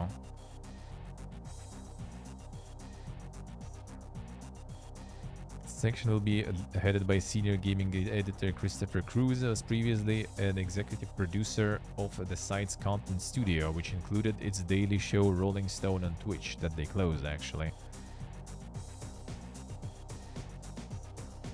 The first time Rolling Stone covered gaming. Was they gonna be just covering gaming and stuff? Do you really need like some like the whole division with like partnership with DSL is like the esports stuff, right? And investments from like fucking Saudi Arabia's government and everything. Just like write articles on your fucking magazine, dude, or something. Like, bro, it's not that complicated, I feel. Especially in like modern, you know, structure of how things work. Just like, I don't know, like go to Twitch chat, see some nerd there, and like just like, you know, hire them. That's it. And they're probably gonna be better at writing shit about gaming than like your journalists there, and gonna ask for less money too. Do you really need like millions of investment into that stuff just for it to be shut down again? Back in 2016, launched the gaming vertical Glixel, with industry veteran John Davison as the site's general manager. A year later, Glixel's San Francisco office was shut down and all of its staff were laid off. Why do you need even like San Francisco fucking office for that, dude? And the general manager also. Idiots, dude. Honestly. Idiots. Corporate guys just have no idea. I mean, corporate guys have an idea. Like, the corporate dudes probably got like a bunch of like, you know, like good profits. You know, the chart goes up because they got the big investment and everything. And then they just kind of, oh, well, that didn't go that well, so we're gonna just close it now. But someone already got their like, you know, yearly benefits or something from a good deal with the Saudi Arabia's governments. Dumb. I think again running it all on like a small budget would be pretty easy. Hey, walking token, hello, how you doing? Like there's like so many like you know, like on a small, like take like a bunch of content creators that already make content for living, right? That's already their job basically. Just like hire them or just get them as like, you know, contractors. Like, oh, you're making like a review for this game? Well, how about, you know, we get that review from you. You get paid for it. And we're gonna like post it as ours, pretty much. That's it. Why not? Pretty sure there's gonna be a lot of people ready to work like that. Don't even need to like get anyone like in, you know, like a roster or something. Don't need like some official, like, you know, like you get taxes or something. You just kind of contract work. Like we need some like people who play that kind of games to make a review on that game. We provide the gaming keys. We pay, you know, that much for like 2-hour video or something, like 2-hour stream, or like, I don't know, like 30 minutes video, or like some amount of words article. Done. You're gonna get like a few options. You can post multiple options too. Easy, to be honest. And that would be way better because it's also gonna be, you know, from actual content creators and not from some like random dudes who have no idea what they're writing about. Actual gamers and stuff. Or just get the gamers, yeah, from some like forums or something. I think we have one like portal like that back home. I think they literally just like get community authors, and you just like, if the article is like good and successful, they just pay you money pretty much, like some part of revenue from the advertisement from your article and stuff. That's it. Now we're gonna get like managers, get the whole office in San Francisco, you know, also not like in some like bumfuck nowhere where it's cheap. We're gonna get it like some fancy office and fancy place because we're fucking Rolling Stone. We ain't some like toilet paper, you know. We're proper magazines, so we need to be fancy, and then it suddenly all like doesn't work.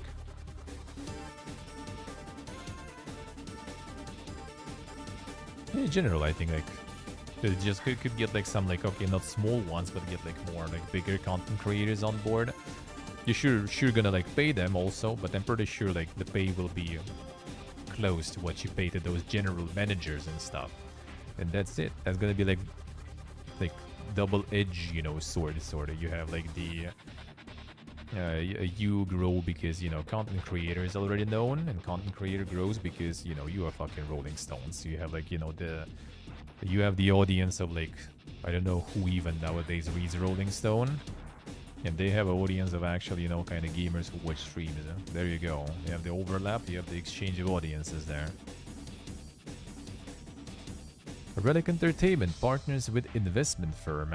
Studio secured funding to remain independent. Yeah, it is Dave, but they also have like a bunch of like other stuff going there, I think. Like the magazine, some other stuff. Relic Entertainment partnered with UK-based investment firm Emona Capital to become fully independent after being sold by Sega in March. The studio secured funding to stay independent. Will support developers' current portfolio and will assist in creating partnerships with other publishers.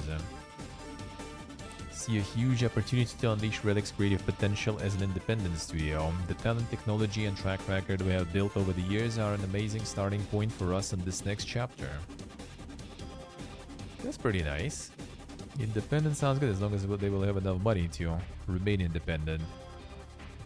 Having the investment firm at your neck, I guess. The investment firm probably don't really like care too much though. They just, you know, they just want to get the money back. If they're not gonna be getting it back, they're just gonna, you know, take all your actives, all your, you know, all your portfolio over. Sony shows off possible future PlayStation controller and prototyping exercise. Platform holder emphasizes creative entertainment vision is not directly related to in-development products. So they just like posted some weird like concept art and everyone's losing their shit already. Transparent smartphones, augmented reality headset, and the game's controller with a ring light in the middle. That looks so fragile, yeah. I mean, something like that probably will be the case. Like, there are already like those like screens that are projected, right? Like laser projected or whatever. But they still kind of like quite dank, and the quality of the screen obviously not gonna be as good as the proper physical screen. But maybe at some point.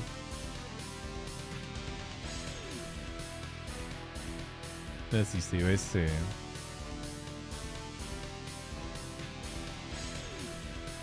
UK passes DMA-like bill that could force Apple to allow other game stores on iOS. Well, and that's why probably Sony and everyone is preparing their own stores, because there is a good chance that they will be allowed on those platforms now. Devolver announces date for summer showcase, 7 June. So this is gonna be late as shit for us, but well, it is what it is. 5 p.m. Pacific. So that was like 2 a.m. European time. So yeah, we're gonna be degenning then. We're gonna be degenning again.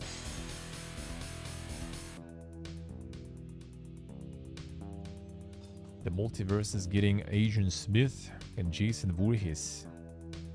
That indeed is the multiverses there, no? Powerpuff Girls, Teen Titans Tower.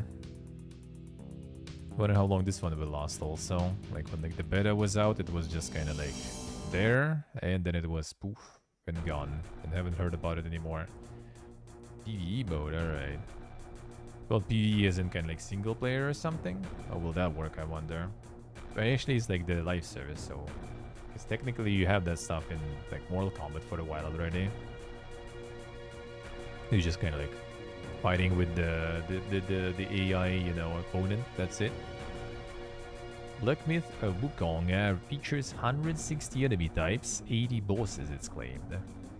Dude, like this is good news, right? Like it means there is a lot of stuff and shit, but like nowadays that just feels imposing, you know. Like, oh man, that's gonna be a chunk then.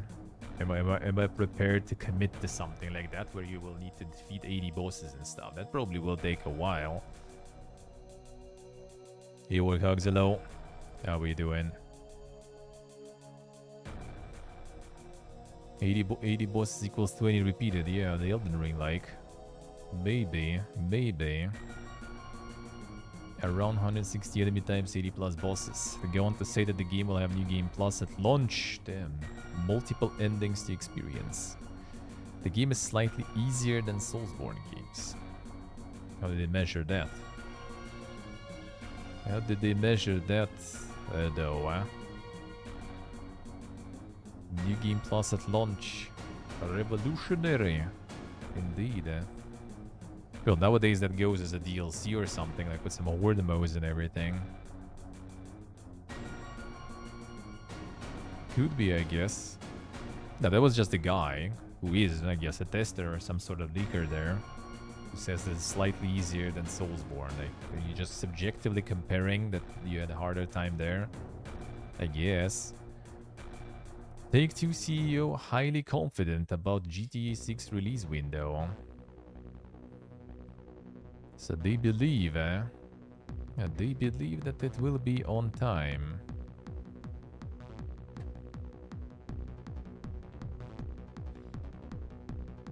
I guess we'll see. Yeah, the fall 2025. Come on, guys. Gotta get more. Gotta get more. Stellar Blade PC version being considered as sales exceed expectations. There it is. I mean, they did one more multi-platform, so I wouldn't be surprised. I wouldn't be surprised.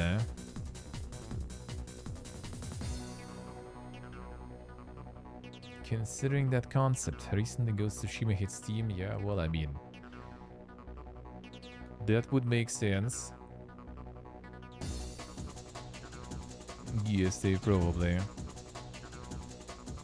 Paradox pulls Alive by You early access release date. Paradox delaying it.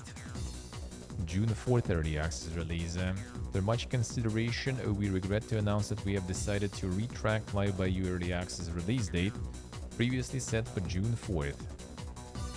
Not an easy decision, sure, when then? I didn't reveal what it would be, okay. I prefer to commit to a new release window. We believe it is more prudent to hold off while we plan ahead, rather than committing to a new date that we cannot be certain to meet. Alright, so this one is delayed indefinitely, sorta. True 500, true. Gotta get some more.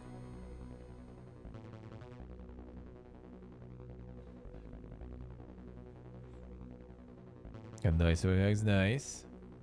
And the water fan things. What is the water fan?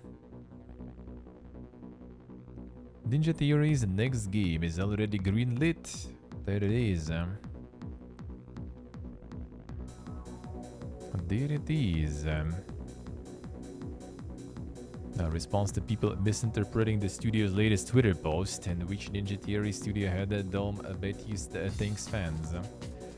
Making video games is difficult. Much like Senua, we as a team have been guided by a conviction to achieve our quest, to make a game that sinks you deep into Senua's world and to take you on a journey that leaves you thinking and feeling.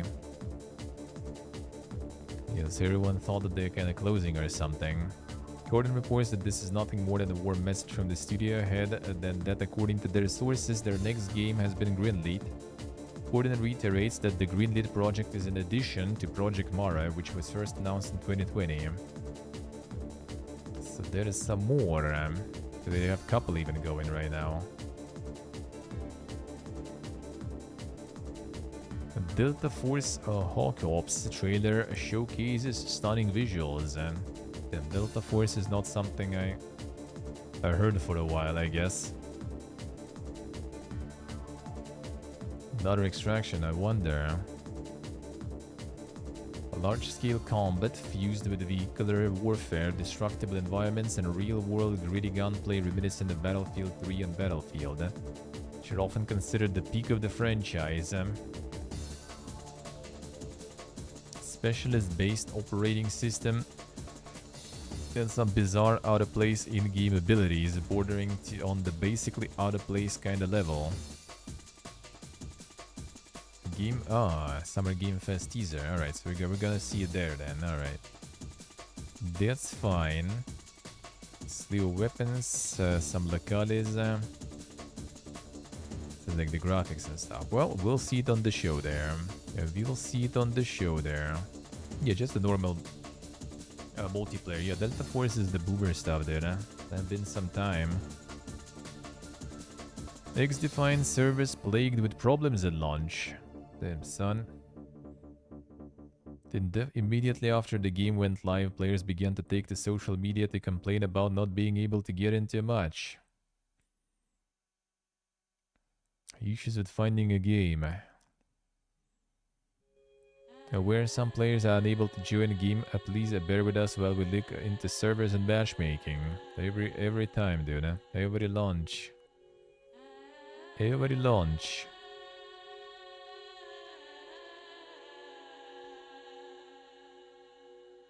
Matchmaking servers go boom, man. We're working on it. X-Defined second most popular game being streamed on Twitch as of publishing. The only game ahead of it is GTA 5. Them losing to GTA 5. That's not a good look there, dude. All characters involves deadlocks. There's like a bunch of leaks on this one. I'm gonna be like watching too many of them because, you know, leaks still. Yeah, they got the whole roster there. Monkey and Pig duo. A Wheelbarrow Blacksmith, a Life Stealer, Imp Healer, Assassin. Native American character with a long range bow, another robot, Gargoyle, a demon-like character. Character specializes in ice. Son. A vampire-looking sniper. No set release date. Well, there's like nothing really about it officially. Yeah, there's the gameplay leaks now too and everything. Clips started surfacing on social media platforms revealing snippets of gameplay. Most popular clip, we can see around 1 minute of the player flying around a map on zip lines, shooting at inanimate objects and flicking through the game's character list. Most clips have been taken down by Valve. There it is. But there's still probably some there. $20 for swim shorts. Get him. Insane. See, there's like a whole bunch already. There's a whole bunch of that. Apparently leaks all over the place. If you're interested in that, expect to see it on the GF as well. Yeah, considering the amount of like leaks like surfacing now, maybe. Maybe like they will do some. Imagine they will do like the next fest testing or something. That would be kind of dank, I guess, though. But I mean, maybe they will get some playtest going on next fest or some shit. That would be interesting.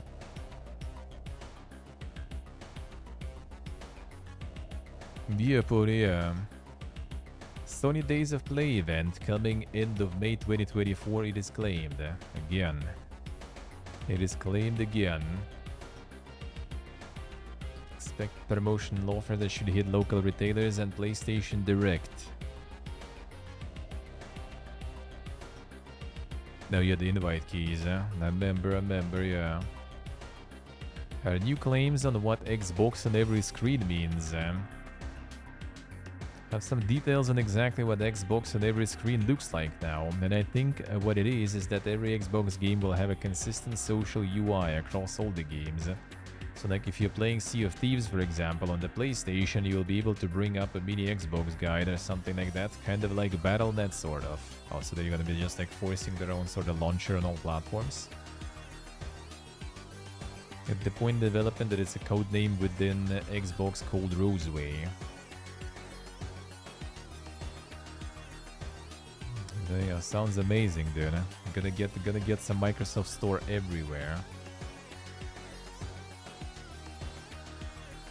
You'll never guess what the most popular game on TikTok is. Damn, son. What can it be? Data reveals showcasing top 500 games on the app. I bet you'll never guess the most popular game on TikTok. Probably something like completely random, I assume. Something mobile, so I'm not really super familiar. The battle... Oh, Garena, of course. Garena Free Fire. The Battle Royale still the boss there. A mobile-based Battle Royale. I never really excelled about the likes of PUBG, Fortnite, or Warzone and the general popularity stakes. Dramatically success in the in general popularity stakes. I think it's in many. It's one of the most popular on mobile and everything too. So like we already heard about that multiple times. So it is not even that surprising. Dramatically successful in some regions, Southeast Asia, and as an esports focused game. I once held the record for the most concurrent viewers for an esports tournament ever. Totally not expected, eh? Top of several years in Asia, yeah. In TikTok, Garena Free Fire amassed a count of 888 billion views, spread across 87.3 million videos. Second place is Roblox with 595 billion views. Fortnite wound up in third place with 591 billion views. Kind of close to Roblox, but then that's quite the gap there. Call of Duty Warzone doesn't even make it the top 10. Neither does Grand Theft Auto 5. The likes of Counter-Strike and Rainbow Six Siege were edged out by Amogus and Genshin Impact. And single-player epics like Red Dead Redemption 2, Elden Ring, and Last of Us are sitting somewhere in 30-40 range. See, that's what you need to TikTok, dude. Fast risers have entered the list in recent weeks. For instance, Menor Lords hit 28 million views across 1,700 videos. Arena Breakout Infinite has secured 14.9 million views, also with around 1,700 videos. A lot of gaming real estate to be secured on TikTok. It's time, man. Time to pump some Menor Lords TikToks there. First blurry, a Black Ops 6 key art leaks online. Damn, Pog, man. Very Pog, eh?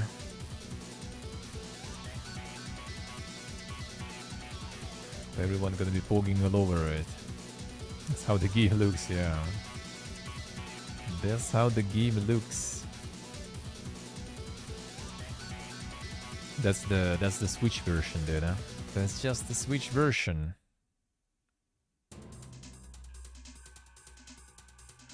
Details on PlayStation's Concord and to be revealed in the next 2 weeks, it is claimed.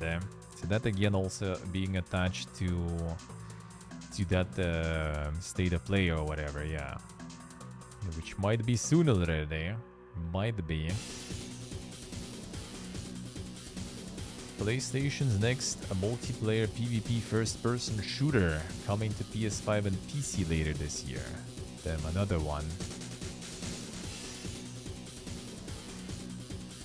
We'll see, we'll see.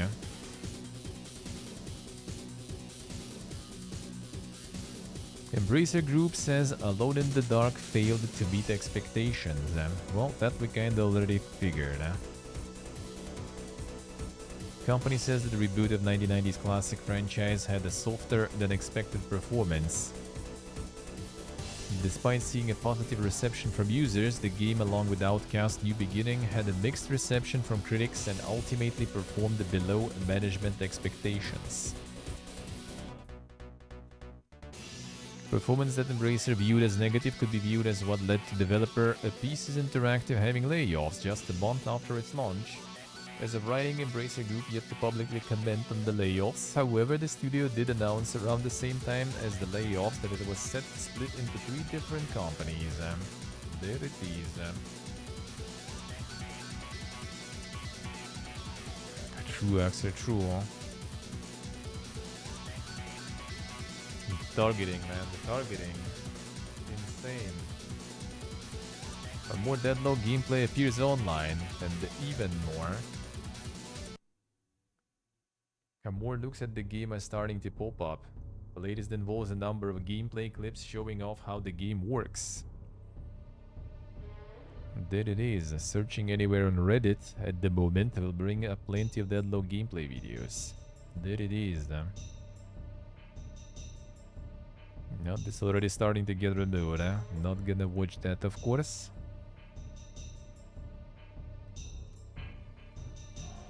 And that's a lot of stuff already leaking from that, so soon we're gonna see something, I guess.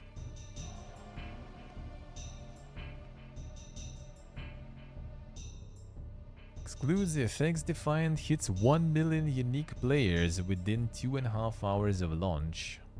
People were that hungry.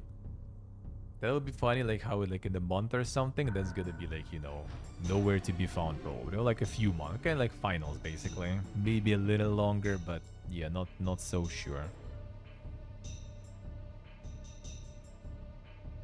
At one point, 500,000 concurrent players were logged into the game on launch day. Admittedly, that's a lot of players who had to wait in the menu due to the server issues. Problems were resolved around 8 to 10 hours after launch.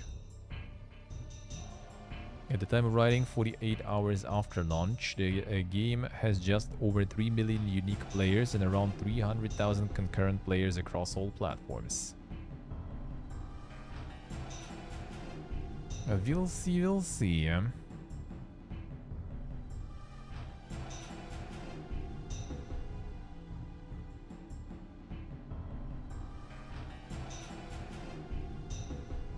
In-game cosmetic prices are on the steep side.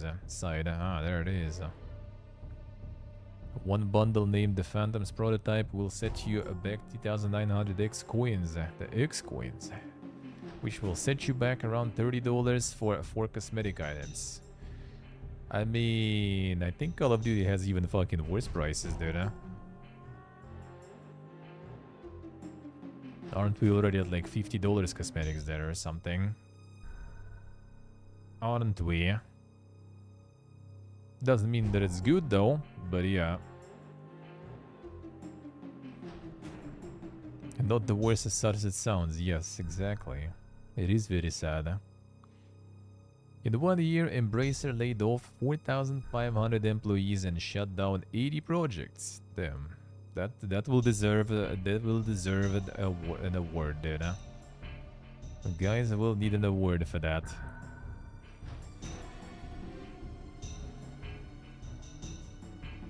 80 projects closed down from January to March 2023.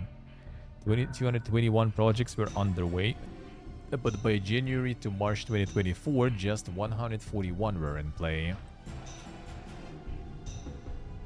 27% of the global workforce. Rimkus. No Deus Ex, no Tomb Raider. Tomb Raider will happen. Deus Ex, yeah, Deus Ex they did cancel. Deus Ex they did cancel.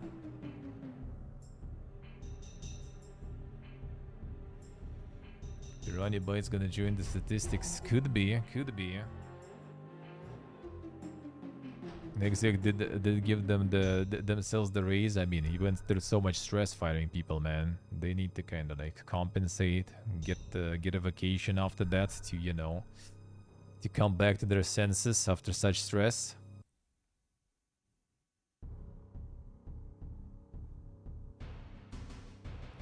Yeah, the fiscal reports we've already seen. The past year, companies and studios have to part ways with team members. These were necessary but difficult decisions, and it has been important to carry out the changes with compassion, respect, and integrity towards those affected. Post-restructuring, we will strive to make continuous improvements as part of our ordinary business to further improve operational efficiency and capital allocation. Legacy of Kain 2. Well, Legacy of Kain, that I think they didn't even bring back. They did that survey, which they saw that people wanted back, but they didn't really start anything.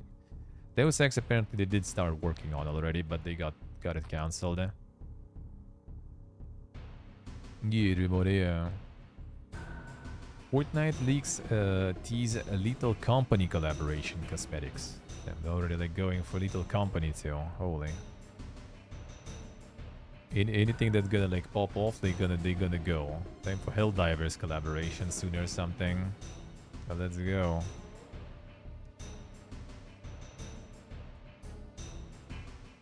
Yes, Deus Ex hers indeed. WoD and Indiana Jones previews are coming after Xbox Games Showcase. So after the showcase, they're gonna show some more of that. Well, I mean, we already kind of had like a big show dedicated to Indiana Jones though, and Avowed too, kinda. But I don't mind. Avowed, I don't mind. Both Avowed and Indiana Jones The Great Circle will be playable to select media outlets and content creators at this year's Summer Game Fest. According to those familiar with the plans, both games are expected to be shown at this year's Xbox Game Showcase, with previews from the hands-on going live on June 10th. There it is. Given a week 2024 release date. We'll see, we'll see. Just show it during the Call of Duty show, yeah. Stellar Blade's latest update adds boss challenge mode and new outfits. Then they got some more. They got some more. New outfits, quality of life improvements. Are they still pumping, man? And then maybe some PC version too.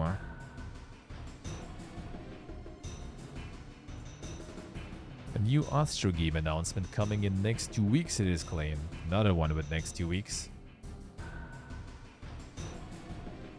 Part of the game will be playable in an environment located in the heart of the desert. Other new characters in this game would be a Fennec in the form of a robot, sharing some similarities with Astro. Should be made within 15 days. So that's like more already in 2 weeks time. So in 2 weeks time, technically I guess like next week will be like the last. Well, basically until, well, actually no, next week is already pretty much the end of May. So yeah, I guess like during next week they should show something. Probably. Obsidian Avowed is doomed to fail because of Avalon. Nah, I doubt it. Avalon is out of Obsidian like a shitload of time ago, really.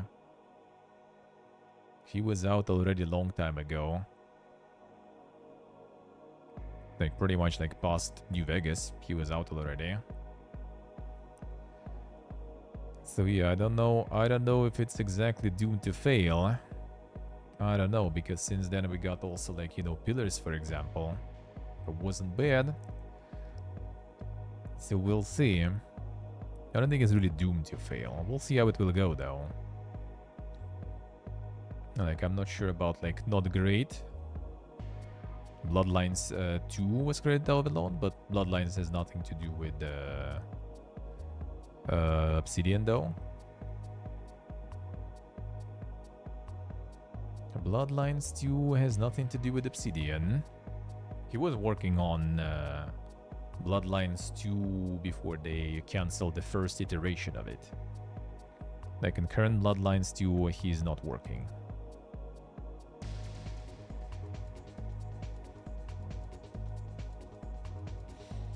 Like he had the disagreements with Urquhart, I think, long time ago. So yeah, he left already. Like in when it was at this point New Vegas 2010 or something.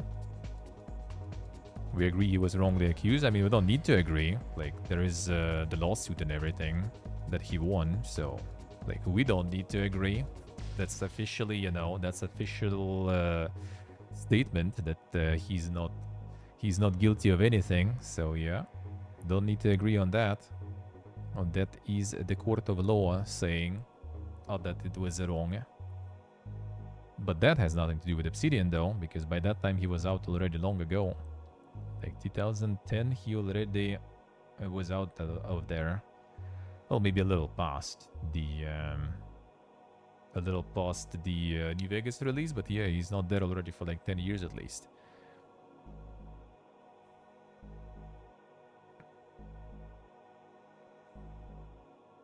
New Vegas he did, yeah. Pillars... Really? Was Pillars... I don't remember actually. I mean, I can even like check real quick. That's pretty simple to see, because Pillars, I think he already maybe was out. Yeah, he didn't do Pillars. New Vegas was the last in Obsidian. It was Divinity 2, Prey, Into the Breach, Dying Light 2, which, I mean, his contribution wasn't even in already. And yeah, Knights of the Old Republic 2, but that was way before New Vegas, so yeah, he was already out by that time. By the time they were working on it, he was already out.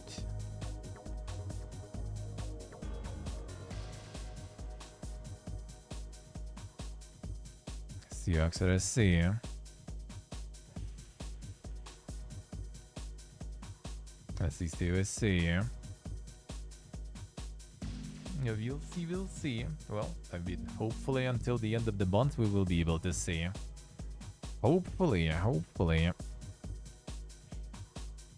See, but about I'm not sure. I'm not sure.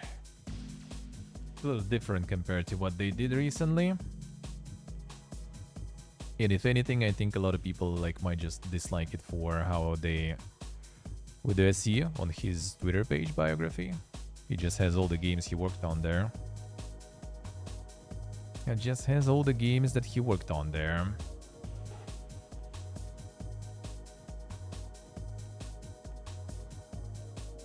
And considering he even has Dying Light 2, that he didn't really work on. Well, I mean, he started, but then obviously halfway in he got cancelled and it was all removed from Dying Light 2. And so, yeah, he probably did put everything in there. Actually, Jedi Fallen Order, he also was there. That's nice. So he did actually work on that one.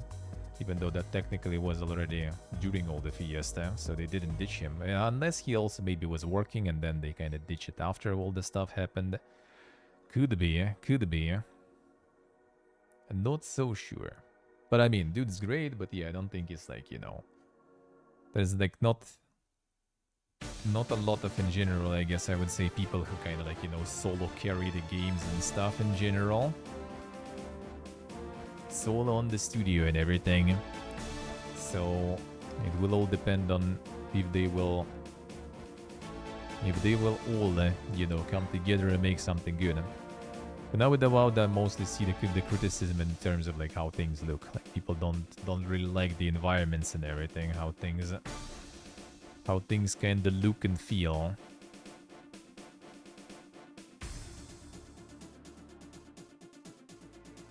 Yeah, what did Remote said? Yeah, I think he by that time he was already pretty much quitting the company. And because that was already past the pillars.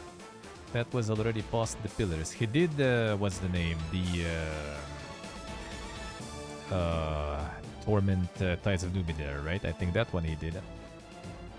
But that's not Obsidian. That is not Obsidian.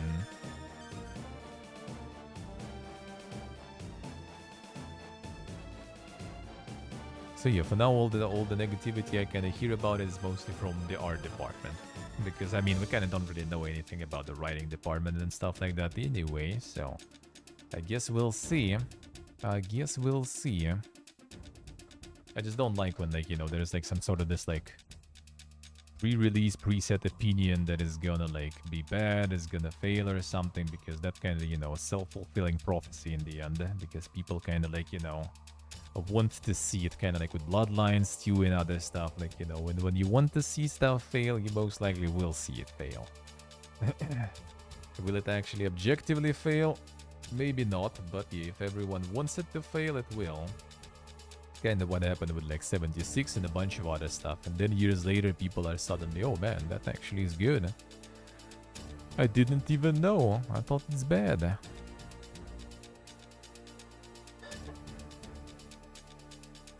X defines first double XP weekend is live now. Damn, so they like day one already, almost like week one, I guess, starting the farm going, the double XP weekends and everything. Oh, that's fast. That's fast. No one told you about it. You're missing the grind, dude. Come on. You're missing the grind. They started like pumping the heavy artillery already from the get-go. Gonna get the numbers in, man. The very first weekend. Get in, get in, get in. Exclusive Doom The Dark Ages to be revealed at Xbox Games Showcase.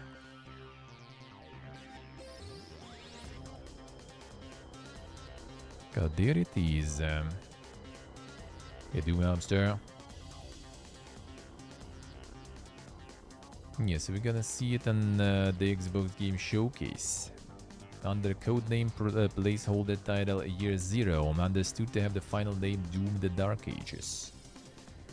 Has been in development for at least 4 years, huh? Yeah, you'll see medieval-inspired Doom world.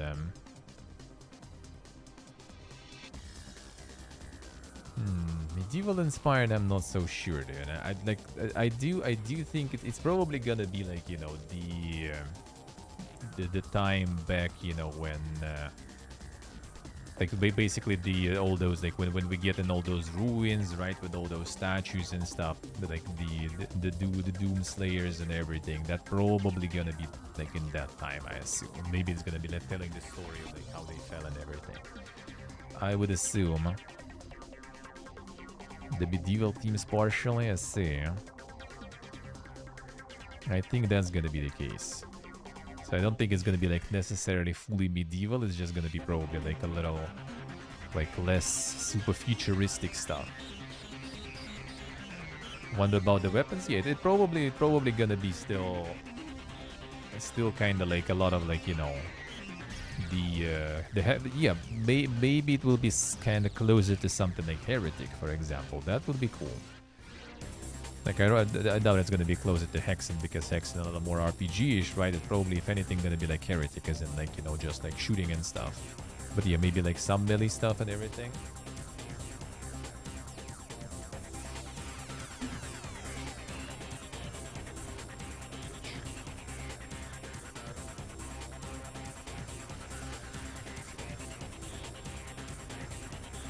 A bit. Are you going, Axer? Alright, it's the man. Yeah. But yeah, weapons probably gonna be still quite range. I don't think it's gonna be like some giga melee stuff.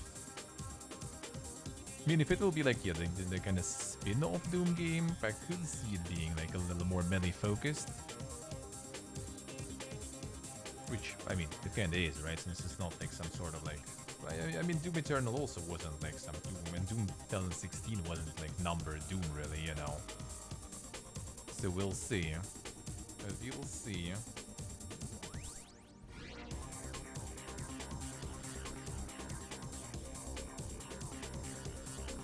We will see. I wouldn't mind, really, if it'll be kind of like Heretic Hexen-ish stuff. That would be cool. I love that.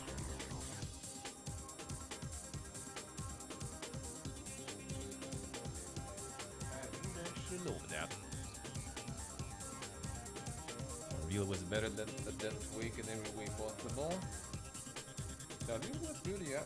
I do agree.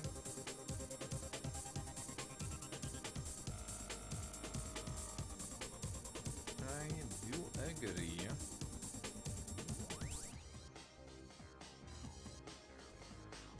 I don't really have my, like, the time frames though on that one. But yeah, Quake was first. Well, I mean, in that way you can compare many games that way though. But there maybe was better stuff than some other games just because they were first.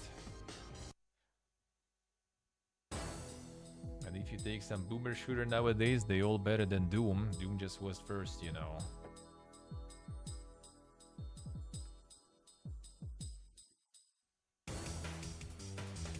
Were single player? Or which one?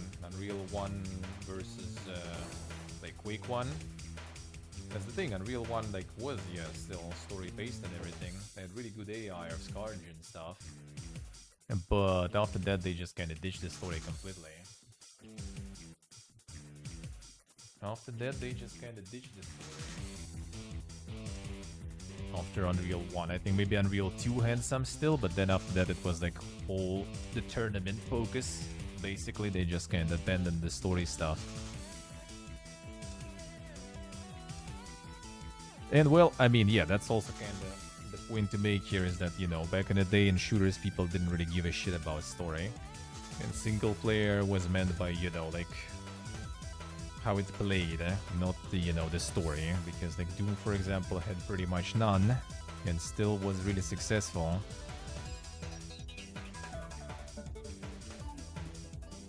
So yeah, we'll see about this one. I did get some more there.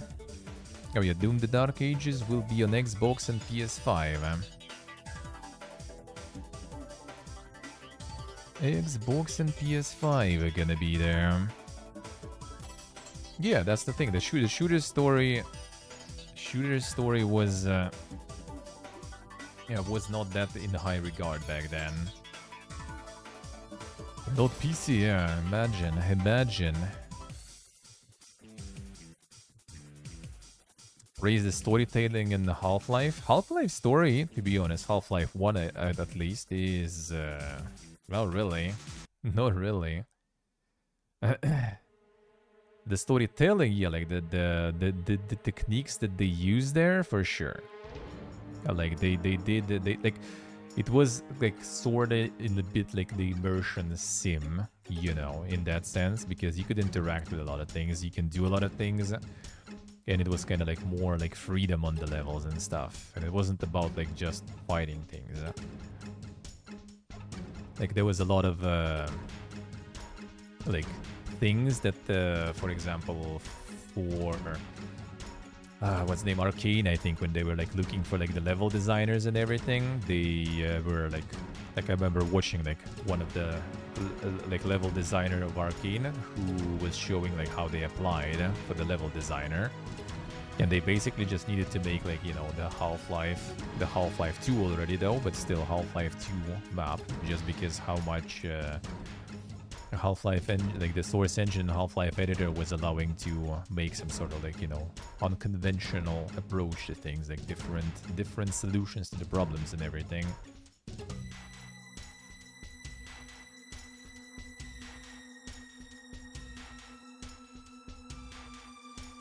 Unreal back then, I remember clearly, since I played it all, and back then, like reading like the magazines and stuff, everyone was praising like the graphics in Unreal, but no one was praising the story. That's for sure. That's for sure. And that I can remember 100%. The only praises I remember were graphics and the AI of Scarge. That I remember like right, like it was today. I remember really good. There was a story? Yeah, I mean there was.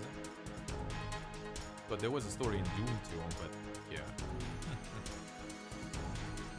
That was quite the story.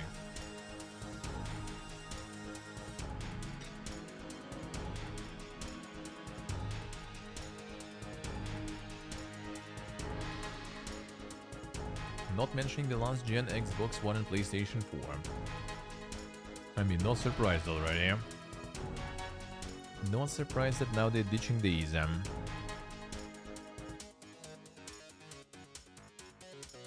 So yeah, soon we're gonna be seeing all of this stuff. Soon we're gonna see all of this stuff.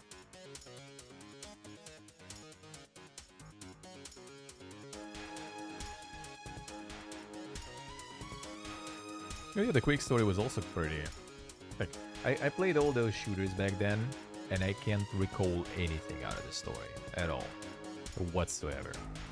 What happened in Unreal, what happened in Quake, what happened in Doom, I have no idea.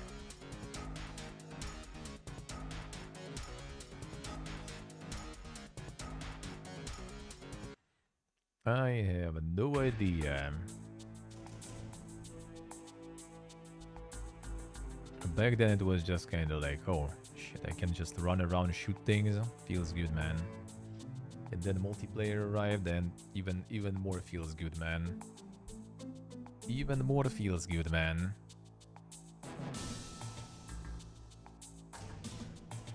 It's kind of sad. This Unreal Tournament OST. Even though obviously some of the songs were repeated from the Unreal 2. Yeah, multiplayer was the shit, yeah. Well, real multiplayer was the shit, but in the end, again, kind of Quake was the one making it, because for arena shooters, Quake still remains the standard. Kind of sad that it just like arena shooters outside of that just kind of died. And Unreal Tournament also got abandoned by Epic, because the lost installation of Unreal Tournament, I think, is kind of open source just there, and obviously nothing is happening with it. Abandoned. Fortnite time, man. Ain't nobody got time for your Unreal Tournament. But I mean, Quake is also not in the best shape, I guess. Even though I guess Quake Champions is still kind of like somewhat alive and kicking. There's even like some tournaments still going on. I think every second year, if not more often, is the same guy, but same guy like winning that was like back from Quake 3 days and everything. Still the same boomers who have, you know, who still have some powder left there, going ham. Going ham still. Years of practice, dude, and arena shooting. Alright, let me see. Now what was in here? Let's see.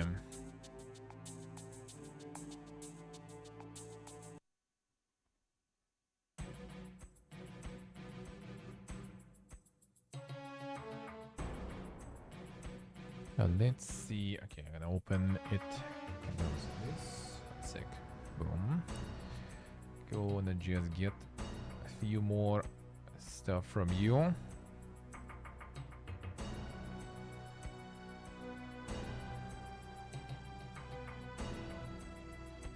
The cheaters. I mean, cheaters is any multiplayer game nowadays. Sadly, that is a huge problem. Like any multiplayer shooter and stuff is just, yeah.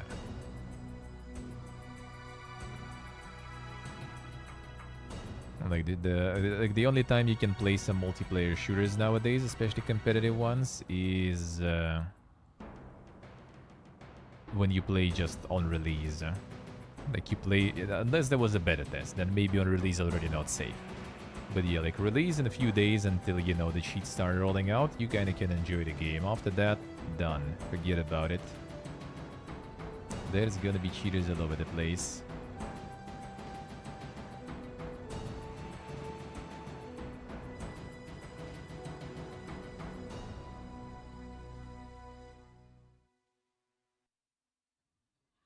Alright, 1 second. And that we did, that we checked. That we did. Alright, good, huh? 1 second. Then this. Few more. Speaking of cheaters, actually, Bungie wins Destiny cheat lawsuit in industry first. There it is. One lawsuit against Phoenix Digital aim junkies after alleging that the cheat provider infringed on the copyright. It's the only way, I guess, to do it. Oh, there it is. Phoenix Digital filing a counterclaim and stressing that Bungie failed to prove a copyright infringement. It was left to a jury to pass the ultimate verdict, and they ruled in favor of Bungie. There it is.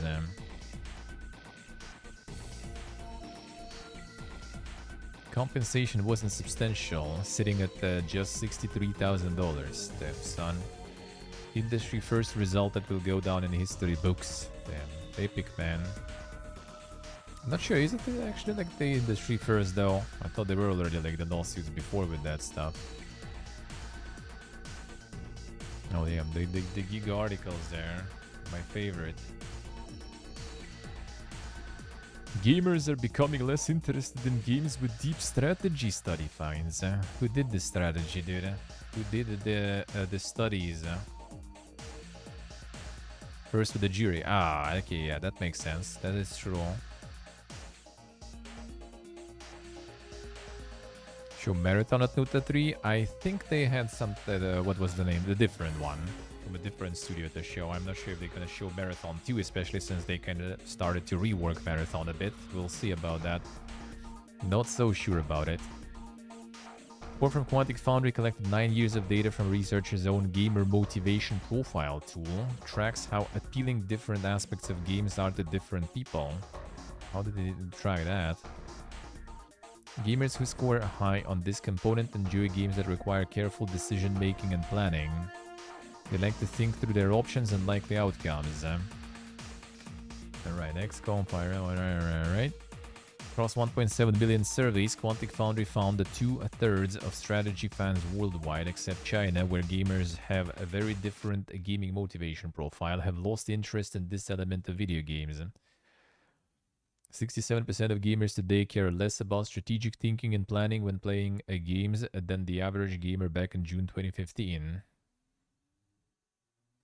I looked for long-term trends across 12 motivations, found that many motivations were stable or experienced minor deviations over the past 9 years. Strategy was the clear exception, had substantially declined over the past 9 years, and the magnitude of this change was more than twice the size of the next largest change. I mean, honestly, it's just that we got like, the amount of the gamers in general, right? It became way more. And we got way more of them included now with mobile, handhelds, like with, well, I mean, kind of Switch and stuff. I'm not sure exactly like who were they even like, um, asking really. Like surveys of who, where. So just surveys pretty much. So yeah, there's a lot of like people now who joined who play on the platforms that are just like not really for the strategic thinking and planning, Like if before it was, for example, just like some consoles and PC, now it's like way more diluted because we got like first of all, mobile is huge. And on mobile you just kinda like you don't really play those that much. Because the mobile is more about like the short, like sessions when you can quickly just like play. That's how most of the games trying to be built on mobile, right? So you can just like be done with it fast when you have like a moment to play pretty much. It's not like something where you sit down and play for hours. Like you play the strategy, right? Like the turn-based strategy, you can have like the turn that will last you like a play session on mobile, for example. So obviously like people there just don't even like play those. So yeah, I'm kind of not so sure if it's that dank and that bad.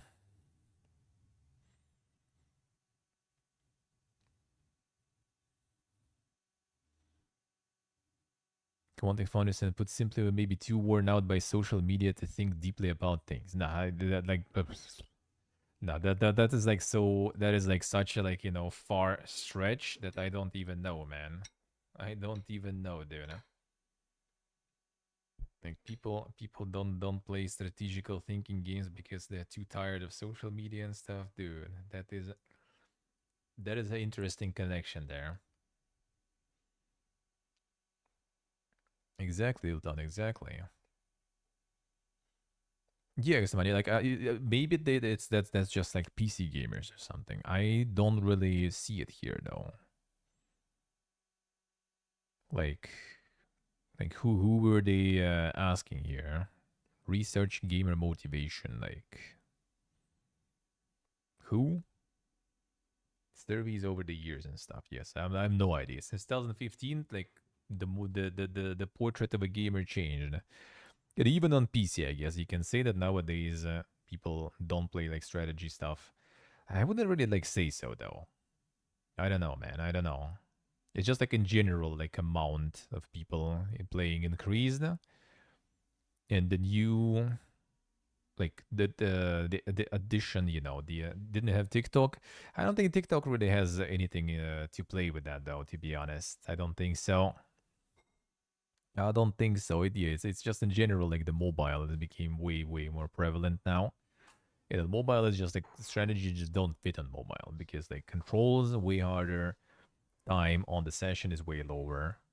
Like as I said, like like you can plan some like like even like the card games right on mobile, like why like Marvel Snap for example took off that hard because it's super fast to play. It's simultaneous turns and the one match takes like very small amount of time, so you can just like quickly like on the bus or something. You have a moment, you can just like play a few matches and just like be done with it instead of like oh shit, it's my station, I can't finish it now or something, and you're just ditching. So yeah, it's just kind of like different format of things, in my opinion.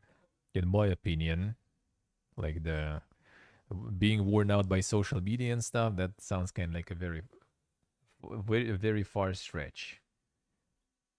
Increasing negativity, polarization, intrusiveness. Nah, dude, this is. I mean, this is in general affects everything, but I don't think that makes people want to play less strategies. I do not think so. If anything, I feel like current, like meta of popularizing politics, even through like content creators and stuff on the platforms going hand with politics. I think that in general, like, kind of increase the amount of people interested in all those like the map painting simulators and stuff like that. In my opinion, that what happened. So yeah, not so sure, not so sure. But yeah, kinda dink survey then, kinda dink survey then.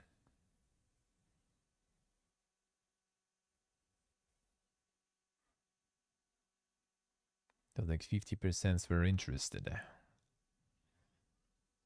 and then it went all the way down.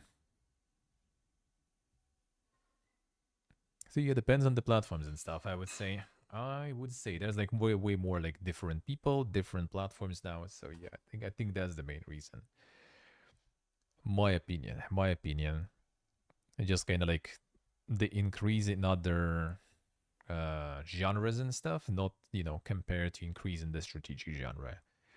Like it also got probably some new people interested in the genre, but yeah, just not close to like, for example, like Amogus likes or something. Like that stuff took off hard. Strategy just kind of like somewhere there. So we just got way more gamers and way more gamers that play like completely different shit. So the strategy percentage kind of just declined. But overall, I don't know. I do kind of feel like it's even kind of other way around. You can see like a lot of like good strategies and stuff getting a lot of it. Like I mean, fucking Paradox lives off that, of a bunch of people enjoying like painting maps. IGN buys gamer network sites, layoffs in progress. Eurogamer in the game industry based Rock Paper Shotgun and more sites are now under the IGN Entertainment banner. And that's sad. Game industry base is super good. Like, it's nice to have someone who just like post kind of like more uh just news, just kind of facts, and on the corporate kind of business side of things, without some like opinion pieces that much. They do have some, of course, right? But like without just the information. That is really nice. And Rock Paper Shotgun is really good for the indie stuff. Well, quite good. I haven't read them in a while, but yeah, they were pretty nice.